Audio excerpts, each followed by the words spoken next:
What is up, everyone? Welcome into Football Friday, presented by Football Addicts Anonymous. Just me right now. Chris coming on soon. He's getting gas, being on the road every Friday like he is. Mark's still working, so we'll see if he can get on later or not. If not, it'll just be Chris and I. So, some pretty good games this week. We had a Tuesday college football game that was not great. I cashed one bet, lost another one on it, but all in all, it's pretty good week so far. So let's get into recapping these games here, and then we will get into the games going on this weekend. So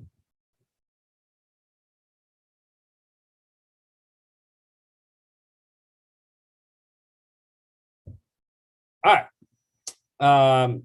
Starting off Tuesday night football for college. Louisiana killed Appalachian State 41-13. This one was at Louisiana.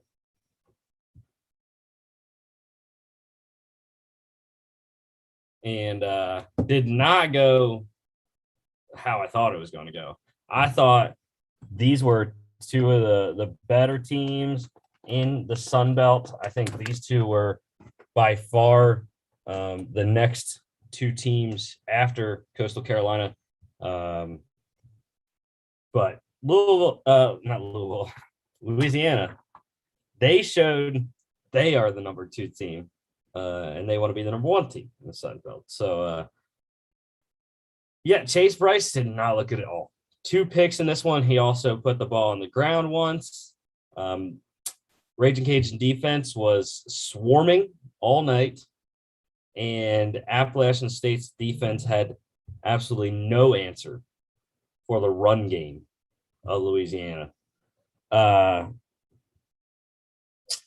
You can see there, Montrell Johnson got over 100 yards. Chris Smith scored twice, and then Imani Bailey also scored as well. Levi Lewis was so. I mean, pretty decent stats. He 2 total touchdowns and 218 total yards, and also threw a pick. But overall, I mean, Louisiana dominated pretty much the entire game. Hello, Chris. What's up? How's it going, man? We just you and I today. Mark's still working, so that's all right. Just getting Glad started. Back. Yeah, just getting started here talking about the Tuesday night football game we had. Louisiana App State. Louisiana killing App State at home there for the Raging Cajuns, but running game was dominating, and Chase Bryce had a terrible game. So. This one, to me, I'm kind of surprised to see such a lopsided score of a game here. Yep. Because, I mean, we all obviously know Appalachian State is a pretty decent team. Obviously, Louisiana is too, but I feel like this should have been a lot more competitive of a game than a blowout 41-13. Yeah, well, it was really the turnovers. That's why. Louisiana got short fields, I believe, on all 3 of Chase Bryce's turnovers. I know definitely on the 2 picks they had short field. Not completely sure about the fumble, but I cashed on the under 60.5 late, like real late. I placed that bet probably with 6:40 to go, I think. And obviously ended 54, so a touchdown would have screwed it up. But was this the score when you placed that bet? Yes. The reasoning, Louisiana had just gotten the ball back, 6:40 to go, around there. I was like, App State's not getting the ball back. Louisiana's going to run this entire clock out because their running game had been dominant all night. And I was right. But I did lose. I placed when App State was down 7-0, I was like, that's fine. App State's gonna get it. I live bet App State -2.5. Yeah, that's So, that was in that close. didn't work out too well. But it's okay. Like I said, I covered it with the under 60.5. But yeah, defensively, I'm going to go with Nick Hampton for App State, 4 tackles, 2 solos, sack, tackle for loss, 2 QB hurries. Louisiana +4, under 58. All right, 2 Thursday college games last night. Memphis beating up on Navy 35-17.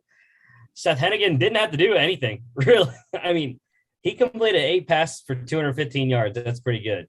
And a quarter of his completions were for touchdowns. 2 out of his 8 completions.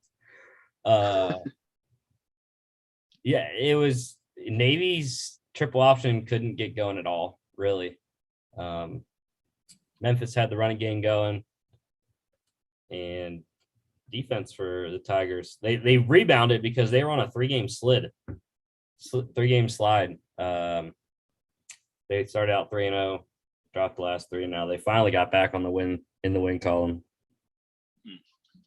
Yeah, I know Navy's not really known for being a good football team, but I feel like they're like worse than usual this year.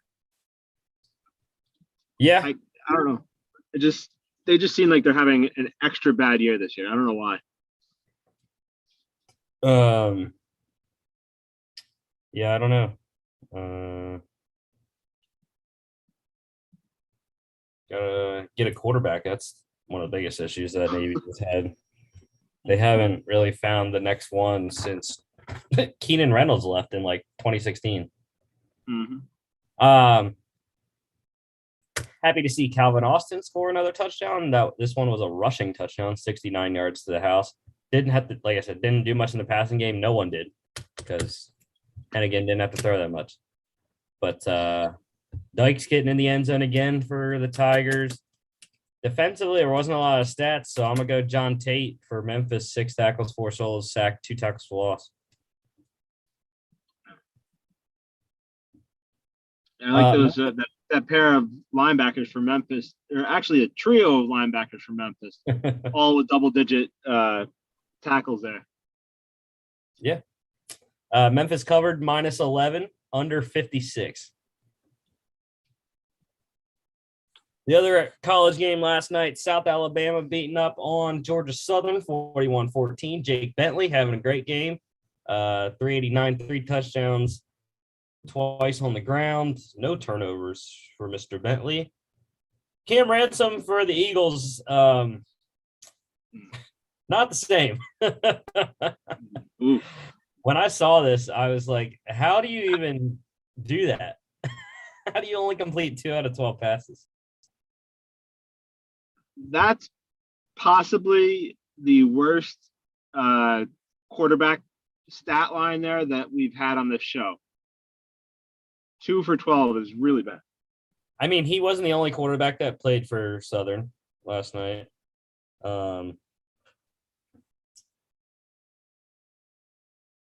Their normal starter, Justin Tomlin, also started. He went 5 of 13 for 49 yards, a pick, 4.3 QBR, and 7 carries for 14 yards. So it is what it is. Really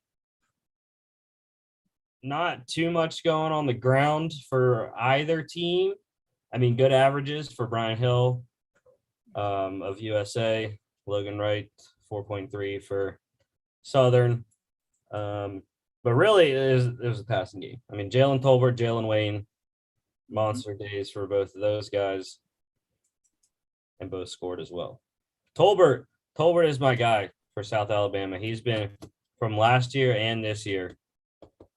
He's the guy to watch on South Alabama.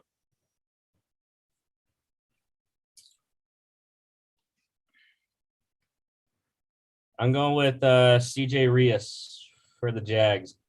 4 tackles, 2 solos, sack, tackle for loss, QB hurry, and a pick. I like it.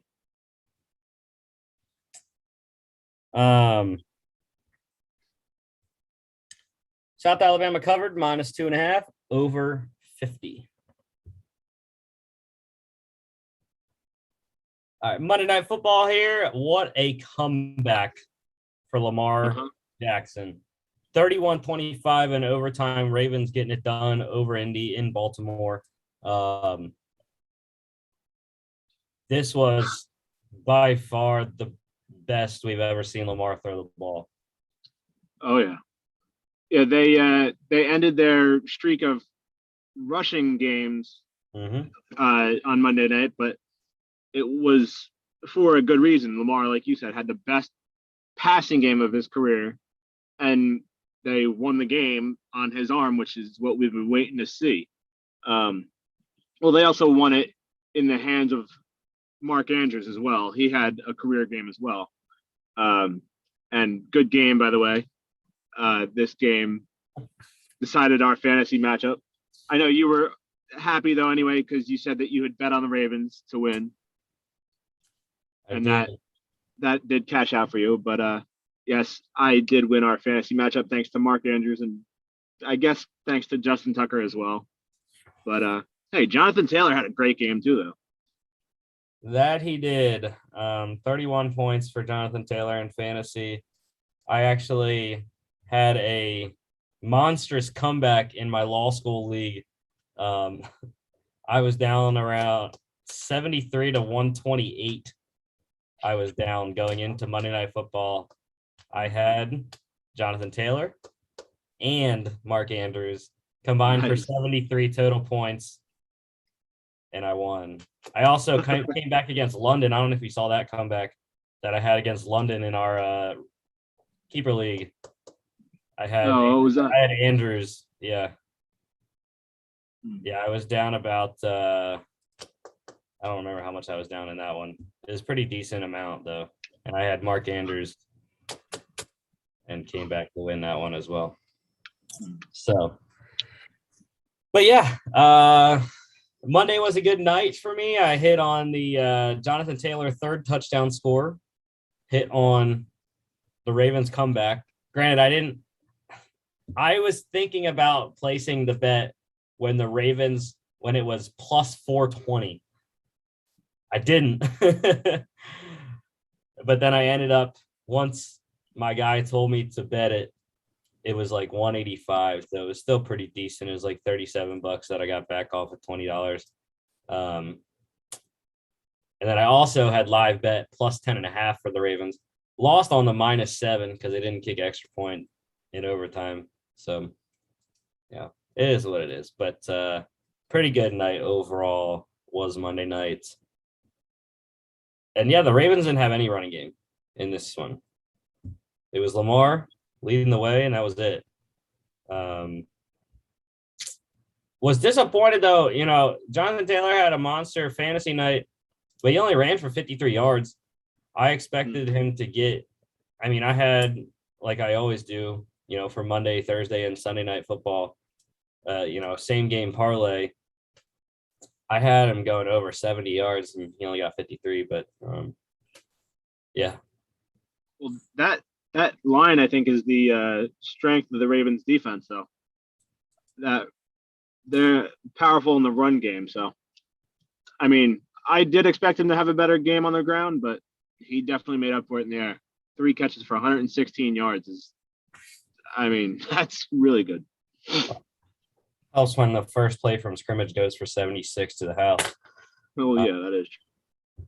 But yeah, Andrews, monsters game. Marquise Brown, a monster game. I cashed out on him as well. I had a little parlay of Marquise to get 70 plus receiving yards, or 75, I think it was, and 2+ touchdowns, which he did with the game tying touchdown, which was nice to see. Or no, the game winner. Marquise had the game winner. Yeah. Yeah. Pittman had a great night as well. Wasn't enough for me in fantasy though. In my one dynasty league that I'm in, I needed a really big night from him, and He did it well. It just wasn't enough. I decided not to start him last week, so he was on my bench in our league. But obviously, I didn't need him. But I'm trying to. now I put him in my starting lineup, so let's hope he does good this week. I'm trying to trade for him in every league right now. Every league, I'm trying to get him. Well, you're not getting him from me, so I know. But yeah, it was really a shame that the performance of Carson Wentz went to the wayside because of the Ravens coming back. This was the best we've seen Carson Wentz play since 2017, the Super Bowl year, when he should have been the MVP, or probably would have been had he not gotten hurt. And I think that is a telling point for the Colts coming up. I think one of the biggest reason why I'm trying to get Michael Pittman right now is when you look at the Colts schedule coming up, very winnable games. They play the Texans, the Jags. I believe they have the Jets. I'm not sure. I think so. I don't know when, but yeah, they do play the Jets at some point. Yeah. And it's all like the next 4 or 5 weeks that they play like easy teams coming up. So I think, with this schedule coming up, the Colts should be able to move back into the wild card conversation if they can get to 500. And it's looking good right now for the Eagles to get 3 first-round picks next year. Aren't they right now? Don't they have 3 top 10 picks right now? Yep. Sliding up even more with that loss last night, which we'll talk about here in a sec. Defensively, I'll give you Tavon Young, because I'm going to talk about Odafe Owe, because like I said, I have a defensive rookie of the year wager on him, and the man has been outstanding for the Ravens so far. 3 tackles, 3 solos, another sack, 2 quarterback hits. It's looking pretty good. I mean, the issue is there's other rookies that have been playing well, like Greg Rousseau in Buffalo. And I don't know why I'm blanking on all the other defensive rookies, because I'm not going to mention Parsons because I don't think he's actually playing that well. No, he was the favorite at the beginning of the season, but he hasn't really done much to. He's also being outshined by one of his teammates, who I keep thinking is a rookie, but he's not, with Diggs. Diggs is like kind of a side note, but Diggs for the Cowboys is definitely making a case for defensive player of the year. Yes. But yeah, you can have Tavon Young if you want. Well, no, I was gonna say, yeah, Young had a great stat line, but I just wanted to highlight probably one of the most notable names on that defensive list here, Darius Leonard. There, he didn't have the flashiest stat sheet. He only had tackles, but he had 13 of them in this game, which he just continues to be a beast on that defense all over the field. Yeah, so Odafe Owe has 3 sacks on the year, 2 forced fumbles, and a fumble recovery, to go along with 11 solo tackles out of 13 total. Colts cover plus 7.5 and over 47. Thursday Night Football last night, Bucks getting the win in Philly, 28-22. Brady just continues to light people up, man. He is now my uncontested fantasy starting quarterback in our dynasty league, because my other option was Russell Wilson. And I mean, I still do have Mac Jones, but I'm not starting Mac Jones unless Brady has his bye week or if he gets hurt. But yeah, Brady got me only like 22 points though. So I was a little disappointed with that, especially being that, Leonard Fournette ran 2 touchdowns in when I was hoping he was going to pass for a couple more. And then he gave me a couple negative points at the end there when they had a kneel at the end. So let's hope that doesn't affect me. But yeah. Oh, trust me, dude. I was hoping Brady was going to throw another touchdown too. Because, for one, I had Antonio Brown first touchdown score. He ended up scoring the second touchdown for the Bucs. And freaking OJ Howard, I didn't actually see the touchdown, but freaking OJ Howard took the touchdown in the red zone on the first drive when it should have been Mike Evans, because that is the only reason why I lost my same game parlay last night. I hit everything else. I hit Antonio Brown receptions, Antonio Brown yards, Leonard Fournette yards, Leonard Fournette rushing attempts, and Leonard Fournette anytime touchdown. Just needed Mike Evans anytime touchdown. Yeah, he was hardly in the game last night. I feel like they didn't really look at him at all. 2 receptions for 27 yards. Yeah. I didn't expect to get six receptions. Yeah, I'm annoyed about that too, because prior to the game, I was looking at the options at tight end, and I'm pretty sure both of the Tampa Bay tight ends are free agents in our league.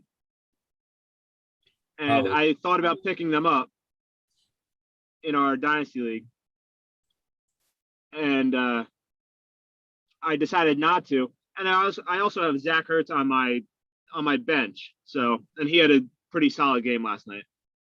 So yeah. Yeah, we'll talk about Ertz in a little bit. I was so happy the night that Leonard Fournette had, though. I had just this past week gotten a trade offer in one of my dynasty leagues to send a second-round pick for Leonard Fournette. And I jumped. I was like, hell yeah, dude. I mean, he's scoring double-digit points almost every week at the very minimum. And I needed running backs. And I was like, bro, a second-round pick for Leonard Fournette? I mean, that's easy money. And I direct messaged the guy after the game. I was like, thank you so much for Leonard Fournette, because he scored 31 points last night. So, yeah. But the Eagles' offense continues to struggle, especially running the ball. Miles Sanders ended up with 56 yards, 6.2 per carry. But he went into halftime with 1 carry for 1 yard. And yeah, I don't know. Yeah, even the announcers last night during the game were saying that was a big issue, but I mean, they did somewhat solve that in the second half. They did adjust, and he did carry the ball 8 times for, what would that be, 55 yards then?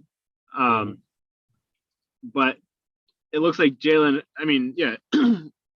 Hurts was the number 1 ball carrier, though, when it comes to number of carries, at least.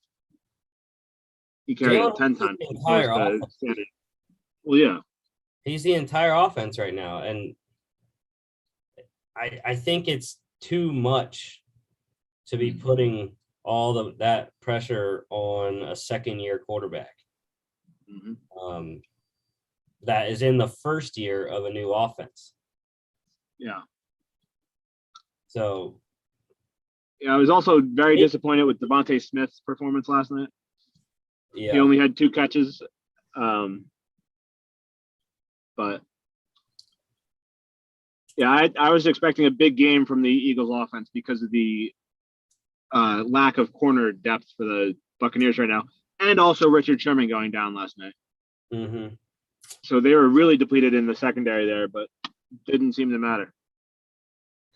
Yeah, I do sort of agree with what I had heard before, not necessarily now, but beginning of the season-ish, I did hear that there were people in Philly that thought this year felt like 2016, year before the Super Bowl. And I feel like it could be kind of like that. I mean, their defense is playing relatively well. I mean, giving up 28 points to the Bucks is, I think, pretty good job. Considering the Dolphins gave up 45 last week. And I mean, losing by 6, I thought was a decent outcome for a team that everyone thought was severely overmatched. And it was a 1-score loss. So yeah, I think that's how the Eagles are going to have to win. They're going to have to win with defense this year, and I don't think their defense is that good. I will say though, the corners have gotten a lot better. They've progressed pretty well through 6 games. Darius Slay, Steven Nelson, I think have grown into Jonathan Gannon's offense.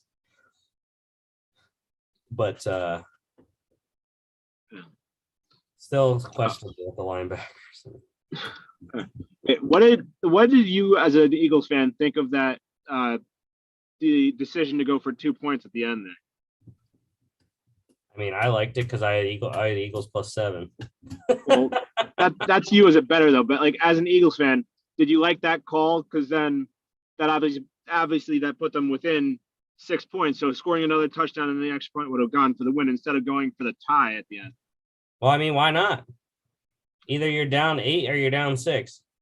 You still got to go for another 2-point conversion if you don't get the first one. Yeah. And I'd rather have to go for 2 to go to overtime than kick an extra point and go to overtime when you're not guaranteed you're going to get the ball. Yeah, that's true.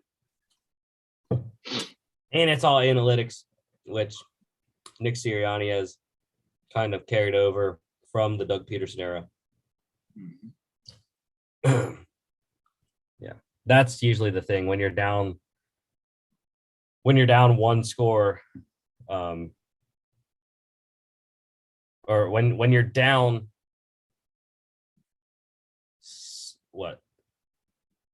8, you go for 2 to make it a 6-point game instead of 7. That's usually the call. It just depends on time left in the game, how many timeouts, etc.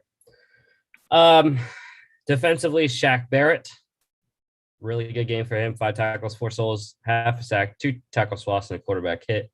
I know you want to go with Alex Singleton, though. No, I was going to say Vita Vea. He was insane on that defensive line last night. I mean, the stats don't really show it because he only had 3 tackles and 1 sack and 2 QB hits, but he was a disruptive force on that line last night. He was taking on double teams and throwing them all around. So he wasn't necessarily padding the stat sheet, but he was helping the rest of the offense. I mean, the defensive line get their stats padded a little bit. Vita Vea is quite a large human being. This is true. Eagles cover +7, under 53.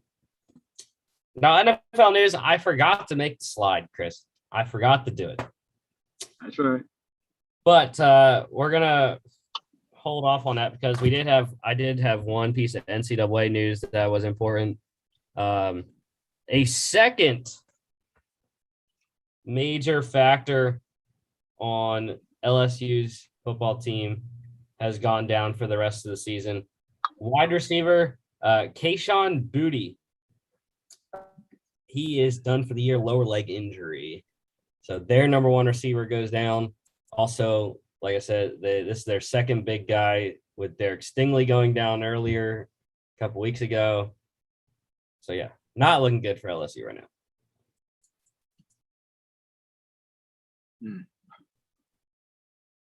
All right. Now let's get into NFL news. So, biggest news of the day. The Eagles trading tight end Zach Ertz to the Arizona Cardinals for corner Tay Gowan who was the Cardinals 2021 sixth round selection, and a 2022 fifth round pick. The Eagles did also receive inquiries about tight end Dallas Goedert, but obviously they weren't going to trade Goedert. It was always going to be Ertz.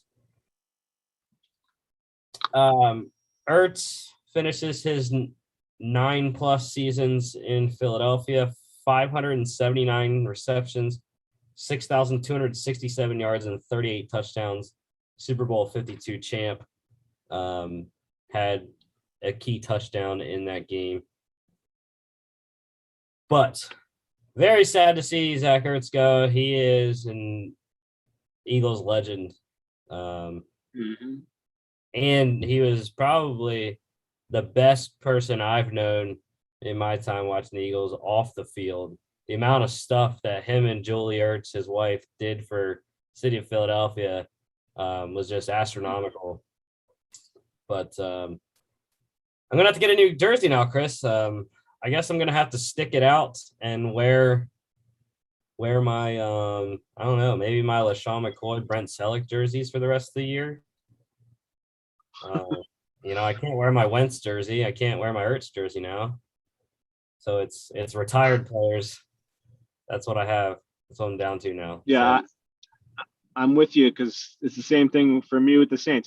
I only got my Drew Brees jersey. I need to figure out who I want to get now, but I don't know if there's anybody worthy of getting right now. Maybe Kamara, but anyway. Yeah, this trade for the Eagles, I mean, for both teams was a big trade. One, it was very unexpected because it came out like right after the game, pretty much. And then, I mean, I know that the Cardinals tight end just went down with an injury, so they were in need of a tight end. But obviously, Goddard is also dealing with his own injury right now. He's on COVID. So, I thought I saw that he had like a concussion. Maybe I saw COVID and thought it's a concussion. I don't know. But either way, he's still dealing with something. So, I mean, obviously, if it's just COVID, then he should be back by next week. But still, I don't know. I don't know. I didn't really like it, at least from the Eagles' perspective. But I did like it from the Cardinals' perspective. But I don't know what this does to Ertz's fantasy value, really. I don't know if it really helps him because the Cardinals are the best offense in the league, but it's kind of like the same thing with the Buccaneers and with the Chiefs.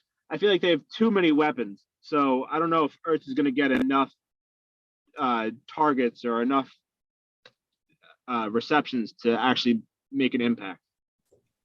Well, we saw Max Williams get a good amount of targets and a decent amount of fantasy points weekly with Kyler Murray. I think that has been a focus for the Cardinals this year, was to get the tight end involved.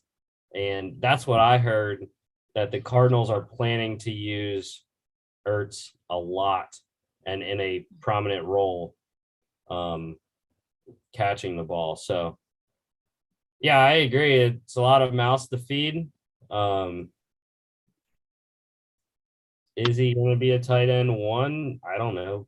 Possibly. Yeah, I was going to say, is Williams' injury for the season? Done for the year, yeah.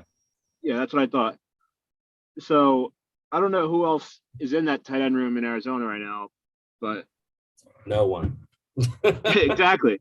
So I don't know if Ertz really has any competition within his own position, but like I said, they have a lot of receivers there with DeAndre Hopkins, with AJ Green, even Christian Kirk and Rondale Moore. The four of them are all contributing so far this year. So I don't know. Yeah, I was telling people today, I would have rather had the Eagles get higher draft pick compensation than get Tay Gowan back. I wasn't that high on Gowan this year in the draft. the Eagles apparently liked him. Didn't get a chance to pick him. I guess they weren't up. They didn't value him enough to where the Cardinals got him before they did. But yeah, I don't know. It's a young player trying to help the secondary out. So I guess it's all right, but I would have rather had, I don't know. I would have rather had a 4th round pick as opposed to the player and a 5th round pick. Yeah. And I don't know, maybe it's just because I haven't really noticed it in the past, but it seems like there's a lot of draft picks from this past draft being traded. And it's their rookie year. So it's kind of weird to see a lot of the rookies getting traded away. Yeah. Because this is the 3rd instance I think I could think of right now. Or no, only second one I can think of off the top of my head. The other one was CJ Henderson from Jacksonville, but he's a 2nd-year player. But yeah, it also happened with what's his name? Sean Wade with the Ravens and the Patriots. Yeah.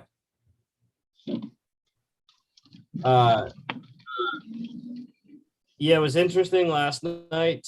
It was the Eagles' last home game before the trade deadline. So Howie Roseman essentially said that Ertz went in knowing that it was most likely his last game in Philadelphia, whether that was with the Eagles, or not. But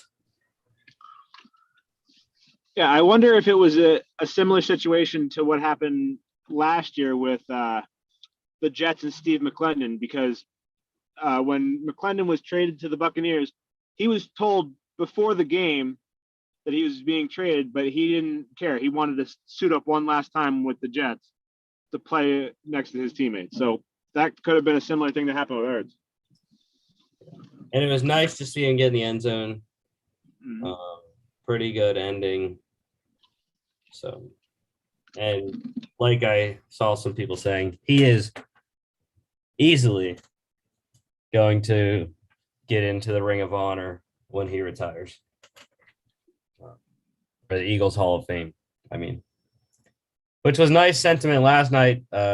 Trey Thomas, John Runyon, both inducted into the Eagles Hall of Fame. 2 stalwarts, the bookends of my childhood watching the Eagles in the 2000s. So just got to get Shady. Maybe Shady and Ertz will go in at the same time. I don't know how many more years Ertz is going to play, but that would be. McCoy officially retired. Yeah. Yeah, he just retired 2 weeks ago. That's what I thought. I was like, but did he actually file the paperwork, or is he going to come back and be a ghost on another Super Bowl team? No, he's done. Now he's betting. All right. Moving on. So, kind of a big story this week. Washington football team, they announced yesterday, I believe it was, that they are going to retire former safety Sean Taylor's number 21 jersey during Sunday's game. And the reason why people were in uproar was, why did it take so long, for one? And why are you just telling us on the Thursday of the week of the game? Yeah, I was kind of surprised when I heard this news too, because I had just assumed, as did I'm sure a lot of other people did, that his number was already retired by the team. But yeah, that's not a good. That's just not good from the PR standpoint for the Washington football team. Like you said, doing it the week of the game. Yeah. Because I'm sure they would have sold a lot more tickets and stuff had they announced it before the season, or even a couple of weeks ago. not the week of the game.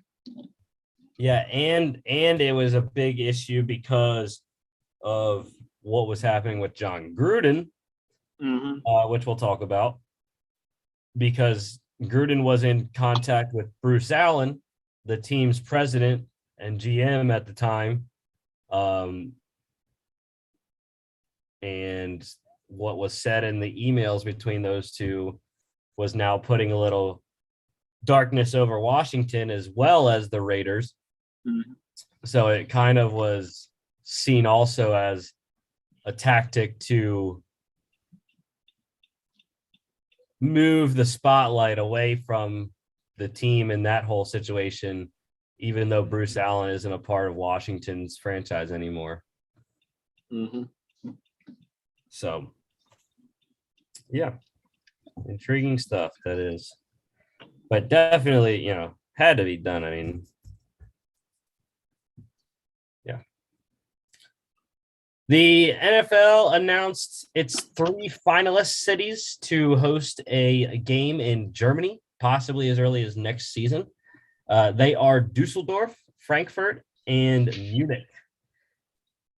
It was weird. Mark and I were talking on Monday about this, and we were trying to list some cities in Germany. I knew Frankfurt was going to be one because they already have the Frankfurt Galaxy of the European League of Football, I believe it's called.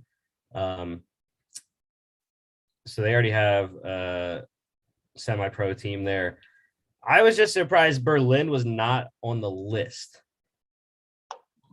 Yeah. Being a major city in Germany. Is it the capital? I don't know, but I mean, you kind of mentioned it though too. Like, I don't know. I personally don't know off the top of my head whether or not Berlin actually has like a facility that would be able to host an event like this.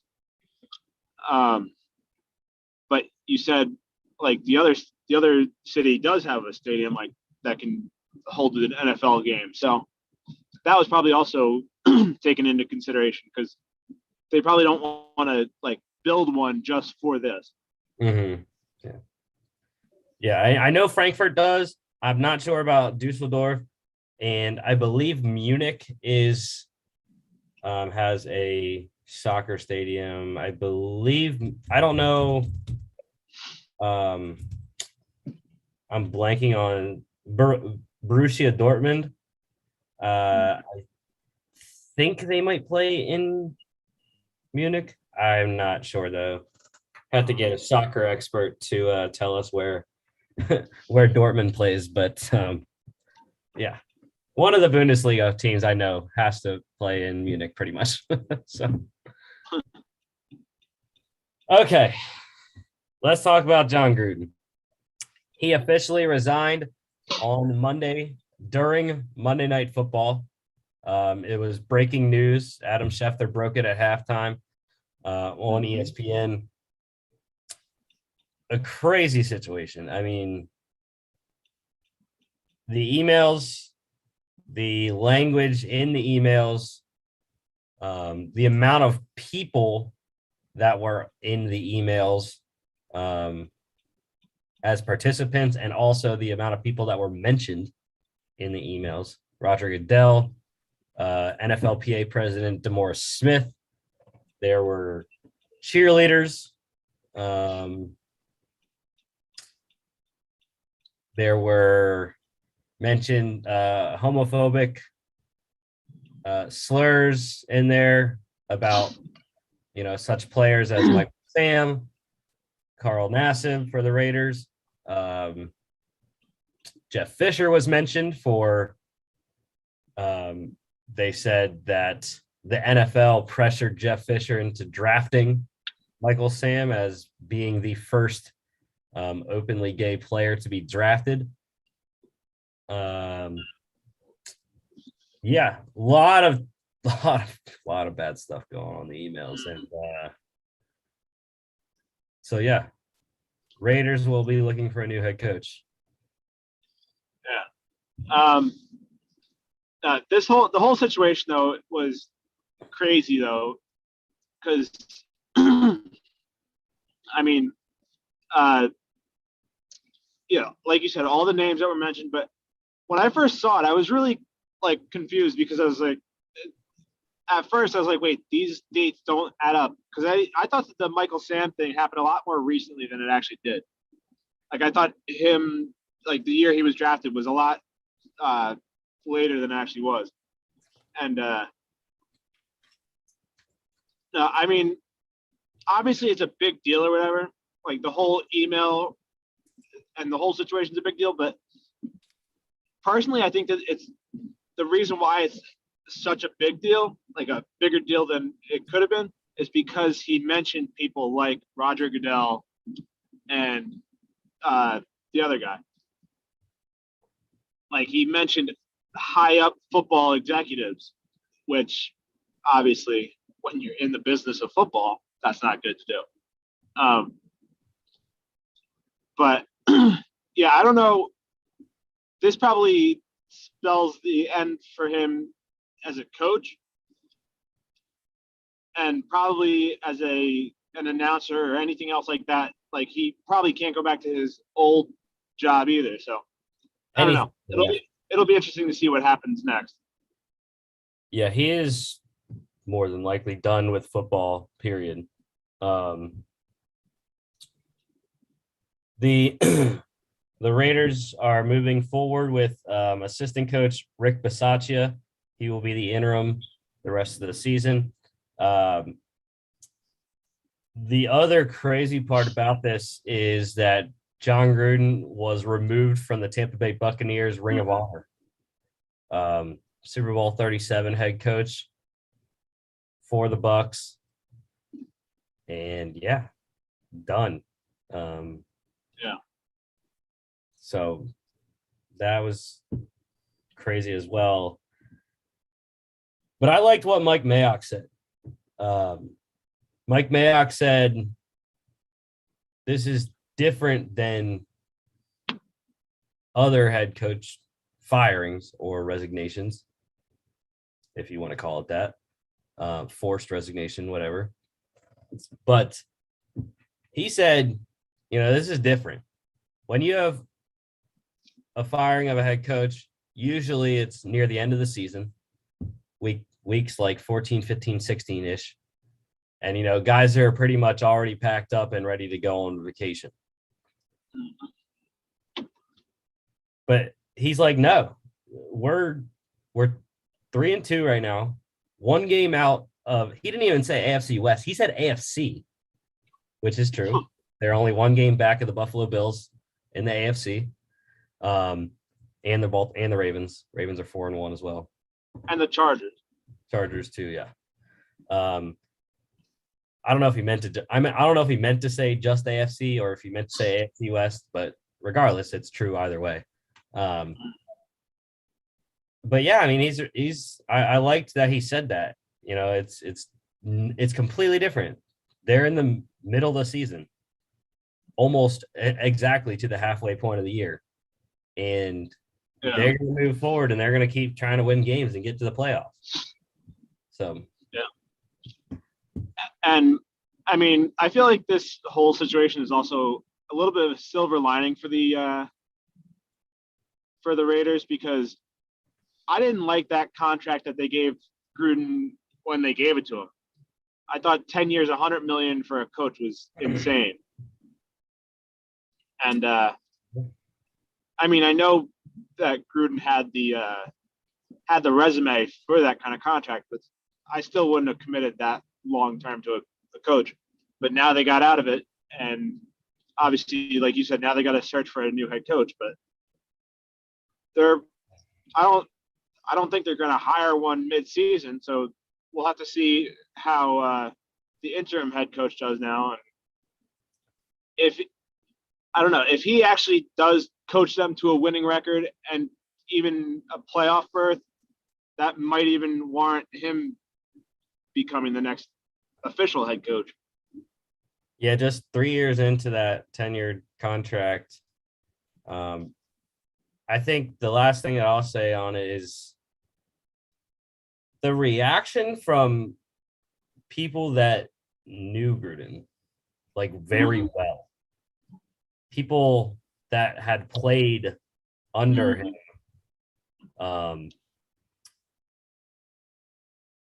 have said, they're shocked. This is not what they knew him as. And it comes to say, I guess, you don't really know someone. You can't ever really know someone. I don't know if that's like the moral of the story or not, but it's what it kind of feels like.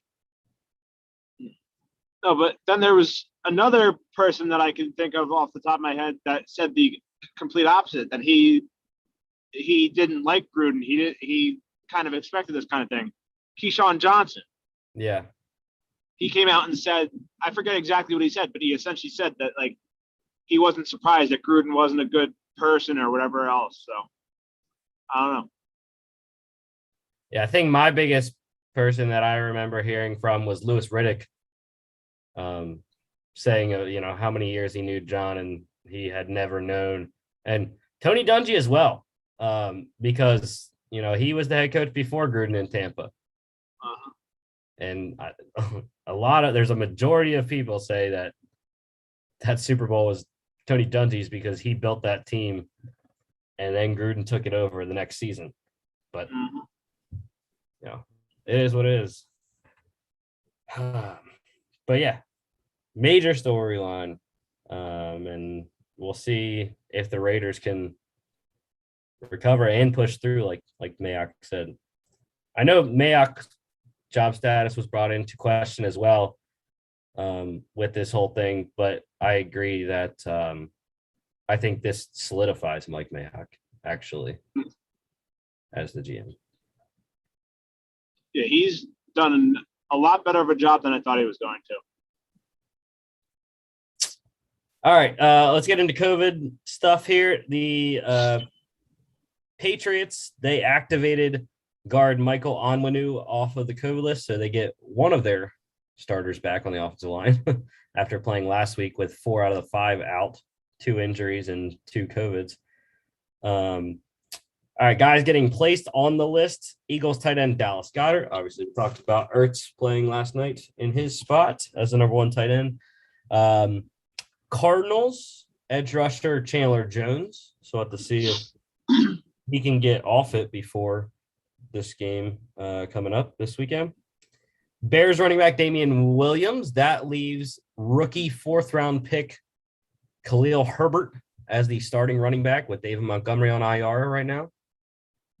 Yeah, I was mad about that one because I just picked up Williams in one of our leagues. I think it's the keeper league. And of course, the next day he goes on the COVID list, so I can't even use him this week. Dude, I tried to find Herbert in a bunch of leagues and people already had him. Mm-hmm. I know in my fraternity league, one guy has all 4 Bears running backs: Montgomery, Cohen, Williams, and Herbert. I think that's how our Bears fan is in our dynasty league as well. Well, I got Cohen on my IR right now. Okay, well, he has 3 of them then. He has the other 3. I don't know who it is behind Herbert. I really don't.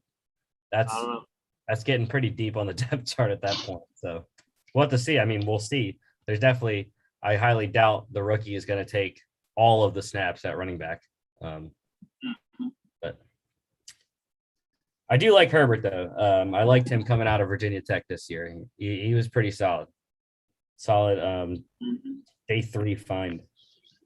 I just don't think that he's capable of being an every down back right now. Why not? He had 18 carries for 75 yards last week. He didn't have any receptions because Damian Williams caught the ball, but he's going to have to now. Unless they, like I said, I have no clue who the next guy is. The last guy I knew that was on the Bears that deep on the depth chart was Kareth White Jr., but I don't think he's in the league anymore. So, all right, guys getting activated.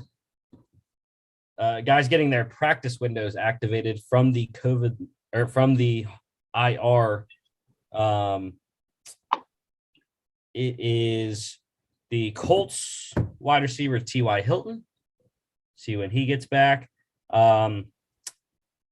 The Dolphins, they designated quarterback Tua Tagovailoa to return, and he should play this week. Brian Flores said, depending on how he looked today in practice. Panthers did the same with guard Pat Elflein. Raiders, they are returning quarterback Marcus Mariota from IR. And the Browns, they designated wide receiver Jarvis Landry to return from IR. The Saints, they placed kicker Cody Parkey on IR and subsequently signed kicker, undrafted free agent kicker Brian Johnson off of the Bears practice squad. So Johnson will be kicking for at least the next 3 weeks in New Orleans. I don't know what is Lutz's injury. I don't remember, but I don't even remember what he had. It's been a kicking carousel though in New Orleans since he went down. Yeah. The Lions center Frank Ragnow, he had season-ending toe surgery. Massive blow for the Lions there. One of the best centers in the league, Frank Ragnow. Chiefs, they placed running back Clyde Edwards-Helaire on IR. I believe he has a MCL sprain, I think. That's what it said. Rams did the same with corner Darius Williams. So blow to their secondary. Bears placed offensive lineman Jermaine Ifedi on IR. He has a knee injury. So more tackle issues for Chicago. Also for the Bears, linebacker Jeremiah Talchu, he is done for the year, torn pec. Panthers, they placed punter Joseph Charlton on IR. Texans left tackle Laramie Tunsil. We talked about this on Monday, him having a UCL injury, ulnar collateral ligament in his thumb. They got MRI scans back, fully torn UCL in his thumb. He had surgery this week, going to be out 4 to 6 weeks. Giants wide receiver Kenny Golladay, he's expected to be out again this week with his knee injury, hyperextension against the Cowboys last week. Bengals quarterback Joe Burrow, he was on voice rest all of this week, but he should be expected to go this weekend. Panthers running back Christian McCaffrey, he is out once again this week. Also out is Browns running back Nick Chubb. He has a calf injury. Kareem Hunt, give me all the yards, bud. Yeah, of course. I'm in our Dynasty League. I obviously have Nick Chubb, and I'm playing the guy who has Kareem Hunt. So at least you don't have CMC and Nick Chubb. Dolphins, they are going to be without corner Xavier Howard and wide receiver Devontae Parker this week.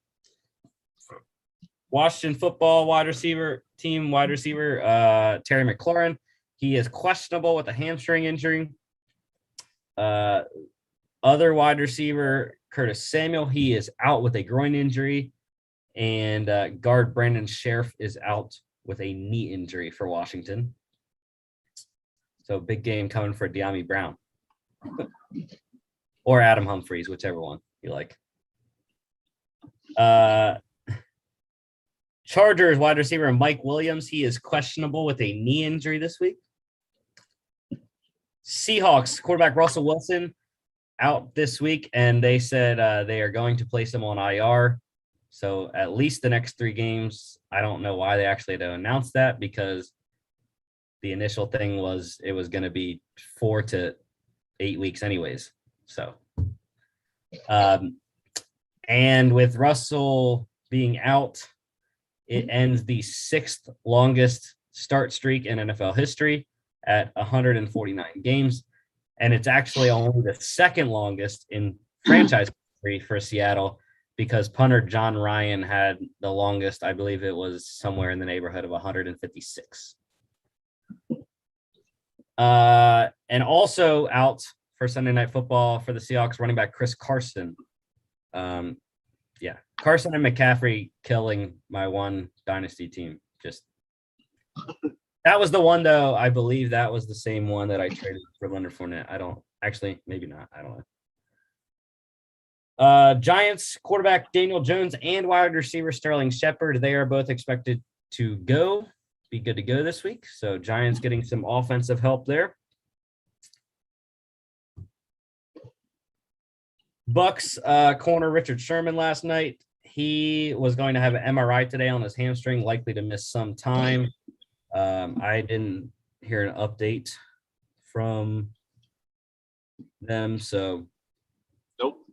Yeah, who am I going to? Oh, all right. Well, luckily I got Devontae Booker on waivers because that's going to be my starter, and then I got to figure out who. I guess it's Cole Beasley as my other flex that I got to put in there. So, He's been very hit or miss this season. well, they're playing the Titans, so I'm just saying, Emmanuel Sanders has taken a lot of targets away from Cole Beasley. Well, Chris, it's either Cole Beasley or Zach Pascal, and Pascal hasn't been that great either since his blowout the first 2 weeks. So I'm I would go with Beasley there. Going with a better offense. Granted, the Colts are playing the Texans. All right. The Packers, they signed veteran corner Quentin Dunbar. So big help coming for the Packers secondary there with Jair Alexander on IR right now. The Colts signed your boy, Mike Badgley, back with Indianapolis, where he started his career as undrafted free agent. Well, he never officially played for them. He was just with them in the preseason. But yeah. But that was where he first signed. Yeah. Not sure if he's going to kick this week. I don't think they've made a decision on whether Rodrigo can play or not. Rodrigo dealing with a leg injury. I mean, even he was able to kick though through the injury during the game on Monday night. So yeah, it was tough. I mean, you saw him miss the kicks that he did, and also, I mean, he got that one blocked, but that was just Calais Campbell being all of 6'6" or 6'8", whatever Calais Campbell is. That was just Calais Campbell being Calais Campbell. Big. That's what Calais Campbell is. Chargers, they signed offensive lineman Sanio Kelemete off of the Niners practice squad. Some offensive line depth there, veteran guy. Patriots, they signed linebacker Jelani Tavai from their practice squad to the 53-man, former third-round pick of the Lions. The Steelers, they signed wide receiver Anthony Miller to the practice squad, so he should be elevated. I doubt he'll get elevated this week, but I think definitely next week he should be on the 53, filling the spot of Juju, the roster spot anyways. Broncos, they signed wide receiver John Brown to the practice squad. So interesting. Broncos have their own wide receiver injuries right now. So, and finally, the Seahawks with Russ's injury, they worked out quarterback Blake Bortles this week. So that'd be a hell of a duo, Geno Smith and Blake Bortles. Well, I mean, Bortles has played a lot better since his time in Jacksonville when he was with the Rams. And so, yeah, I don't think it's terrible if they would sign him. I would think that Geno would have to play poorly in order for them to sign Blake Bortles, though. Unless they just wanted a veteran backup, because I believe – I don't have the roster in front of me, but the last quarterback I knew that was on the Seahawks was Tanner Magoo. So – okay. Not seeing anything else on the Twitter feed. So Let's go to college football pick standings. Mark, getting it done. I sucked last week, dude, so badly. Real terrible. We went into last week. I believe Mark took the lead. I believe you and I were tied. We were one game ahead of Mark. And so he got you by 2 games, gets the 1 game lead on you. I'm down 3 now. So need a better week. I was terrible last week. If you want to call 17-11 terrible, I don't know. That's not terrible. We just did a lot better. Compared to you guys, yeah, that was terrible though. And Mark's been killing it with all the picks this year. Well, he's cooled off on the dogs. So, but yeah, the differences in the college games last week, there were a bunch of them. I know I lone wolfed a lot, so did you, and you got more than I did. But yeah, Stanford, Arizona State, I lone wolfed Stanford. Oklahoma, Texas, I lone wolfed Texas. That should have been a freaking win. You lone wolfed Arkansas against Ole Miss and lost. You also lone wolfed Baylor against West Virginia and won. You lone wolfed Navy against SMU and lost. And I lone wolfed, you lone wolfed Iowa. I lone wolfed Penn State. Yeah. And they lost to Iowa. I lone wolfed Western Kentucky, losing to UTSA. And then you lone wolfed Notre Dame, and they beat Virginia Tech. So, starting tonight, Cal at number 9, Oregon in Eugene. Oregon coming off a bye week. They should crush Cal. I haven't noticed Cal at all this year. Yeah, it shouldn't be close. There's no we should be on this game.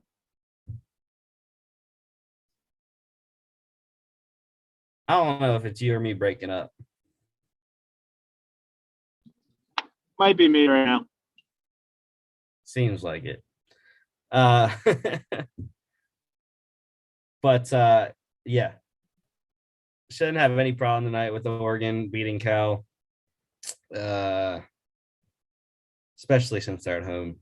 So over under for this one is 54. I'm gonna go under. I doubt Cal can score very much against Oregon and Kayvon Thibodeau. 10:30. I think somewhere in the 40s. And then the other one we have on our show tonight, number 24, San Diego State, 5-0. They are at San Jose State.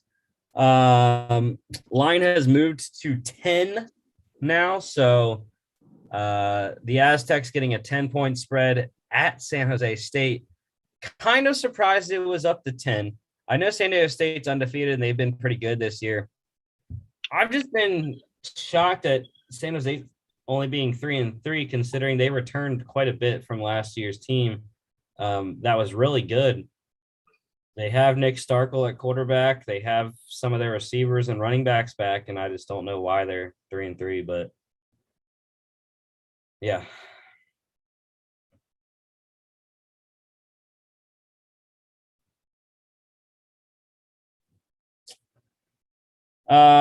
Over under is a lot lower than the Oregon game. 41. I'm going over. I have no idea why it's 41. Maybe because San Diego State's defense is really good, which it is. They've allowed 21 points or fewer in 4 of their 5 games. The only one that they allowed more than that was 31 in a triple overtime win against Utah. So, and that was triple overtime. So there was a lot more time to score that. Yeah. So maybe that's why. But like I said, I still don't understand how San Jose is 3-3. I mean, their offense hasn't been that great. That's probably why. What's that? What is that? Oh, it's mine. I was gonna say, I don't know why. Facebook Messenger. Someone was trying to call me on Facebook Messenger. You stop? Like, yeah, I don't know why this is happening.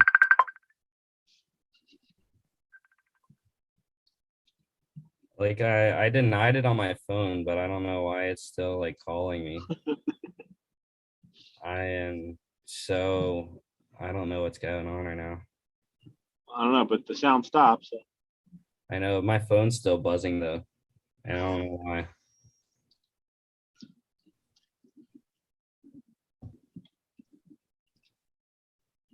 Okay, my phone stopped buzzing. Well, now that that's over, um, looking at San Jose State's offense, they did just lose to Colorado State last week. San Jose did. So maybe that's a bad thing. And they also got blown out by Western Michigan. Barely beat Hawaii. Got blown out by USC. So maybe it won't go over 41. But I think San Diego State's offense can score enough that San Jose won't have to score that much. So. 10:30 CBS Sportsnet. And if you're interested, there are two other games on tonight that we didn't have on our show. First one starts at 7 o'clock Eastern, CBS Sportsnet. It is Marshall, 3-3 at North Texas, 1-4. Marshall, an 11-point favorite there. The over/under, if my phone would work. I'm going to say the over/under in Marshall, North Texas is probably somewhere around the Oregon over/under, around the 50s, low 50s. But again, my phone doesn't like me right now. So we're just going to have to not have the official over/under for that game. The other one is intriguing, to say the least, because it is an ACC matchup. Clemson at Syracuse. Clemson 3-2, Syracuse 3-3. Tigers favored by 13.5 right now. But we know Friday night game at the Dome. It's going to be rocking in Syracuse tonight. Yeah, I was gonna say I don't like that 13-point spread right there. And they hate Clemson. Yeah. I think Syracuse definitely covers. Whether or not they win, though, is a different story. Well, remember last year, Syracuse that was 2 years ago, because they would have played at Clemson last year. But 2 years ago, remember at the Dome, Syracuse almost got them when Clemson was number one. Yeah. And maybe tonight they get them even when Clemson isn't ranked.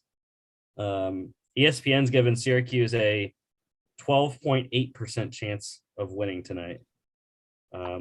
Over/under, I was way off on the Marshall, North Texas. It's 67. Clemson. So it was even higher than you thought. Clemson, Syracuse is 44. So, which makes sense. Yeah, that one's about right. Yeah. Syracuse defense very good. So is Clemson's, but and Clemson's offense is not good this year. Yes. We'll have to see if Q's can run it like they have been with Sean Tucker and Garrett Schrader, the quarterback. All right. Tomorrow's games kick off at noon. UCF at number 3 Cincinnati. Bearcats getting 21.5. Yeah, this game is not going to be good for UCF. I would give UCF a marginal shot if it was at the Bounce House in Orlando, but it's not. It's in Cincinnati, Ohio. Yeah, there's a reason why this game is the first one of the day here. Yeah. It's going to be a blowout. I don't necessarily know about the 21.5. I know UCF doesn't have Dylan Gabriel because of his collarbone injury. But, I don't know. I think UCF can still score somewhat. Anyways, maybe not. I don't know. They're 2 games since Gabriel got hurt against Louisville, 30 and 20 points. So not terrible. They're rolling with those are not the UCF quarterbacks. ESPN's really screwing up right now. In the stats on UCF's team page, it says in the under quarterback, it says Jared Goff and DeAndre Swift. So I don't know who the quarterback is. I would assume it is Andrew Brito or maybe Joey Gatewood. Nope, Joey Gatewood it is not. Doesn't look like it's Andrew Brito either. Quandre Jones, maybe? No. It is Mikey Keene. Freshman. Yeah, he has the most passing yards out of all the other quarterbacks on the roster. So must be him. Mikey Keene. But yeah, I have the over in this one in my weekly college football parlay. I got it at 56.5. The over under is 57. Looks like right now. So I got that half point extra. 12 p.m. ABC. And yeah, the reason, like I said, over is I think for one, Cincinnati's going to be able to score at will on UCF's defense. And also, I think UCF should be able to score enough, even though Cincinnati's defense is very good. Mm-hmm. If Cincy can score 42, I don't think there's an issue with UCF being able to score 17. No. To cover it, to get over. Number 10, Michigan State, 4.5-point favorites at Indiana. Love Sparty in this one. Absolutely love Sparty. Kind of surprised it was only 4.5, but it is in Bloomington. Mm-hmm. But I took the points anyways. Yeah, the Spartans have been one of my biggest surprises, I think, so far this season. They're definitely a lot better than I thought they were going to be. And yeah, I was surprised with the spread too, only 4.5. But like you said, it's at Indiana, so the home team usually does get a little bit of a benefit of the doubt, even when they are the underdog. But yeah, I think that the Spartans cover this one. I think they win by at least a touchdown. Yeah, I think it's going to be a good defensive battle. I'm just hoping it's not like the Nebraska game, because I think Nebraska and Indiana are very similar in terms of style, especially because while Michael Penix isn't the runner that Adrian Martinez is, I still think Penix can give the Michigan State defense a little bit of trouble with his legs. But he hasn't been what he was last year before he got hurt. Definitely not throwing the ball as well, not reading defenses as well. Has a bunch of turnovers this year. I think Michigan State defense can get some more turnovers off of him in this one and hold Stephen Carr in the running game. And I think Kenneth Walker goes off again. So over under is 49. Like I said, I'm going under defensive battle. 12 p.m. FS1. ranked matchup. One of the few, not very many ranked matchups this weekend. Only two actually. But Big 12 showdown, number 12 Oklahoma State undefeated at number 25 Texas. And yes, I had the Horns on there, but technically I'm rooting for Oklahoma State. I have started rolling with Kelly in Vegas, who works for Barstool Sports. And she puts out a weekly parlay, an underdog money line parlay. And I have started rolling with her every week on it. Won one a couple weeks ago, capped off by Kentucky beating Florida. Didn't win it last weekend, but hoping for this weekend because it's a pretty big payout. So I am kind of rooting for you, Chris. But I do believe Texas at home can beat Oklahoma State. Yeah, I mean, this one I was a little nervous picking this one because Texas, despite their 4-2 record, they've had 4-2 is still a good record, but they've been in pretty much every game that they've played, and they are the home team. I just went with Oklahoma State for the fact that they are undefeated to this point still. So they're going to be playing extra hard to keep that going. Plus, they are the higher ranked team right now. And I mean, that really hasn't worked out too well for me so far this season, picking the team just because they're the higher ranked team or whatever. But yeah, I just think Oklahoma State overall, despite it being at Texas, I think Oklahoma State can pull this one off. Plus, Oklahoma State has Mark's cousin. Oh, yeah. Jalen Warren. ESPN FPI giving Oklahoma State a 20.9% chance to win. So crazy. All you need is a chance. Crazy numbers on Texas's offense because of last week's game.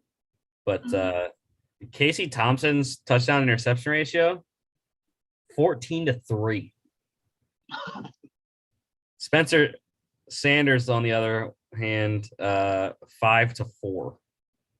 Oof. But they run the ball. That's what they do. They run the ball with Jalen Warren, and that's how they win games. Mm-hmm. Over under is 60. We're going over. Let's get more points again. 12 p.m. on Fox.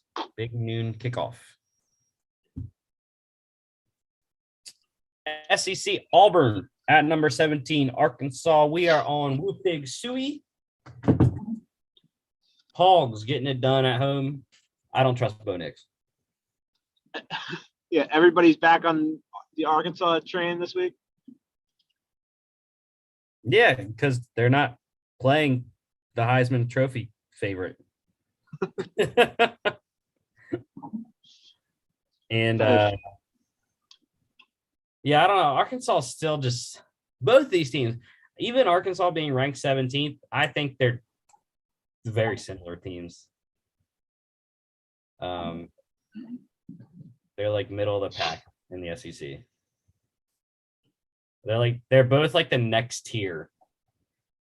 Granted, but I believe both are in the West. I think so. Yes, both are in the West. So yeah, but they're like both of them. I feel they're like the next ones down from Alabama and Texas A&M, and then it's like Arkansas, Auburn. Over under is 54. Do we think a lot of points? 54 is a tough number. I don't know.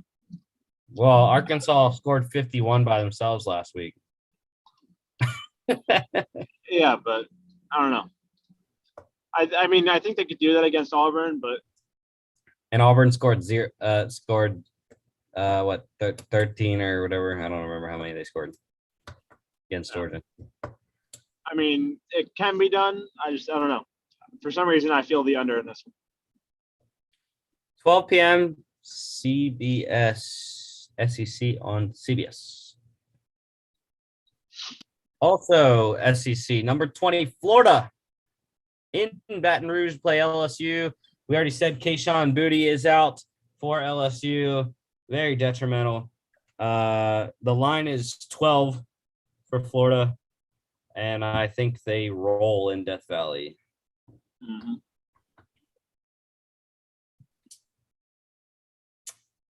Over-under there's not much to say about this one. over-under is 60.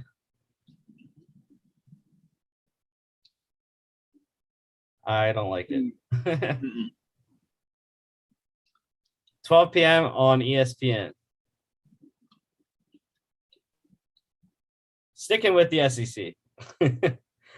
Number 21, Texas A&M coming off their massive upset of number 1 Alabama last week. Mm-hmm. At Missouri. We're all on the Aggies, the 12th man and whatnot. It is what the hell changed in this game? This was 8.5 was when I put the slide together.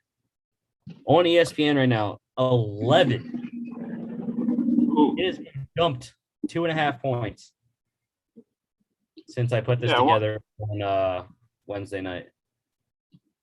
Yeah, I wonder what happened. Did somebody get hurt or get knocked out of the game or something? I don't know. I was just getting ready to say that I wouldn't be surprised if this was a very close game. Yeah, I have no clue. But yeah, it's 11 now. So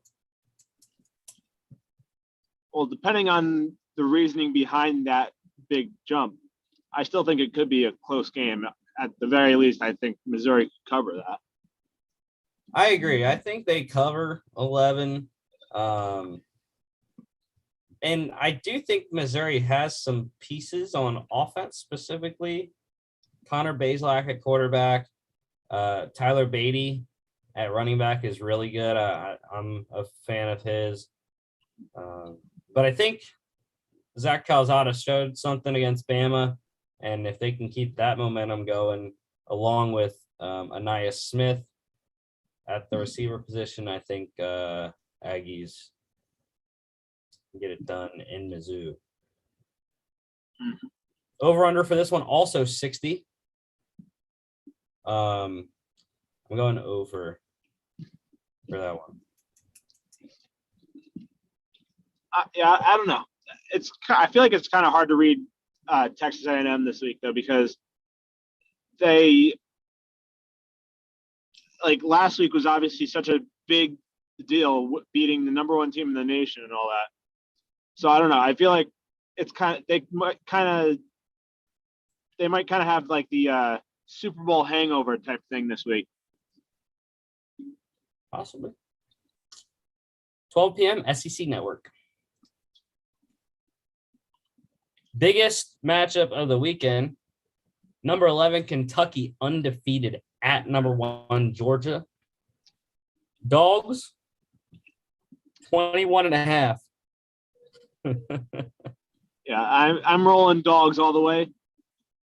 But if Kentucky can somehow win this and upset Georgia, then I'll finally start taking them seriously. I'm still not ready to start taking Kentucky seriously yet. Yeah, go damn dogs, like I've been saying all season. If this one was in Lexington, like where Kentucky played Florida, I would take the points with Kentucky.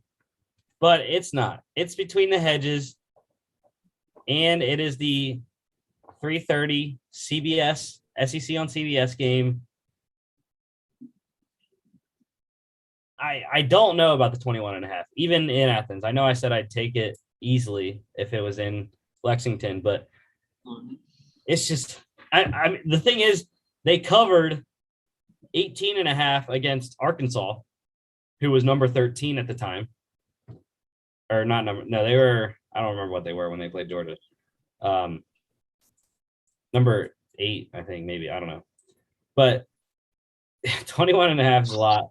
But like I think I said this last week when I was looking ahead to Georgia's schedule in the Kentucky game, maybe on Monday. But Kentucky, I feel like, is very easy to defend. They have a really good running game in Chris Rodriguez. But Will Levis is not an elite passer. They do have at least one weapon in Wandale Robinson on the outside. But again, I think you double cover him. You play the run with your big tackles in Jordan Davis, and I'm blanking on the other kid's name, number 88. But those two and the rest of the defensive front should be able to stop the run, making Kentucky one-dimensional.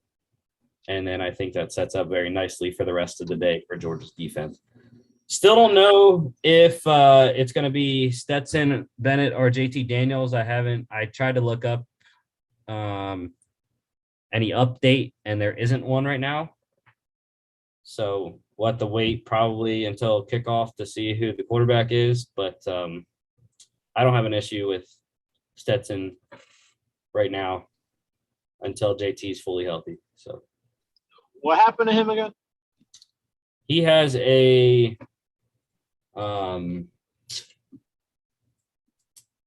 what was it's an arm issue. It's a lat, I believe.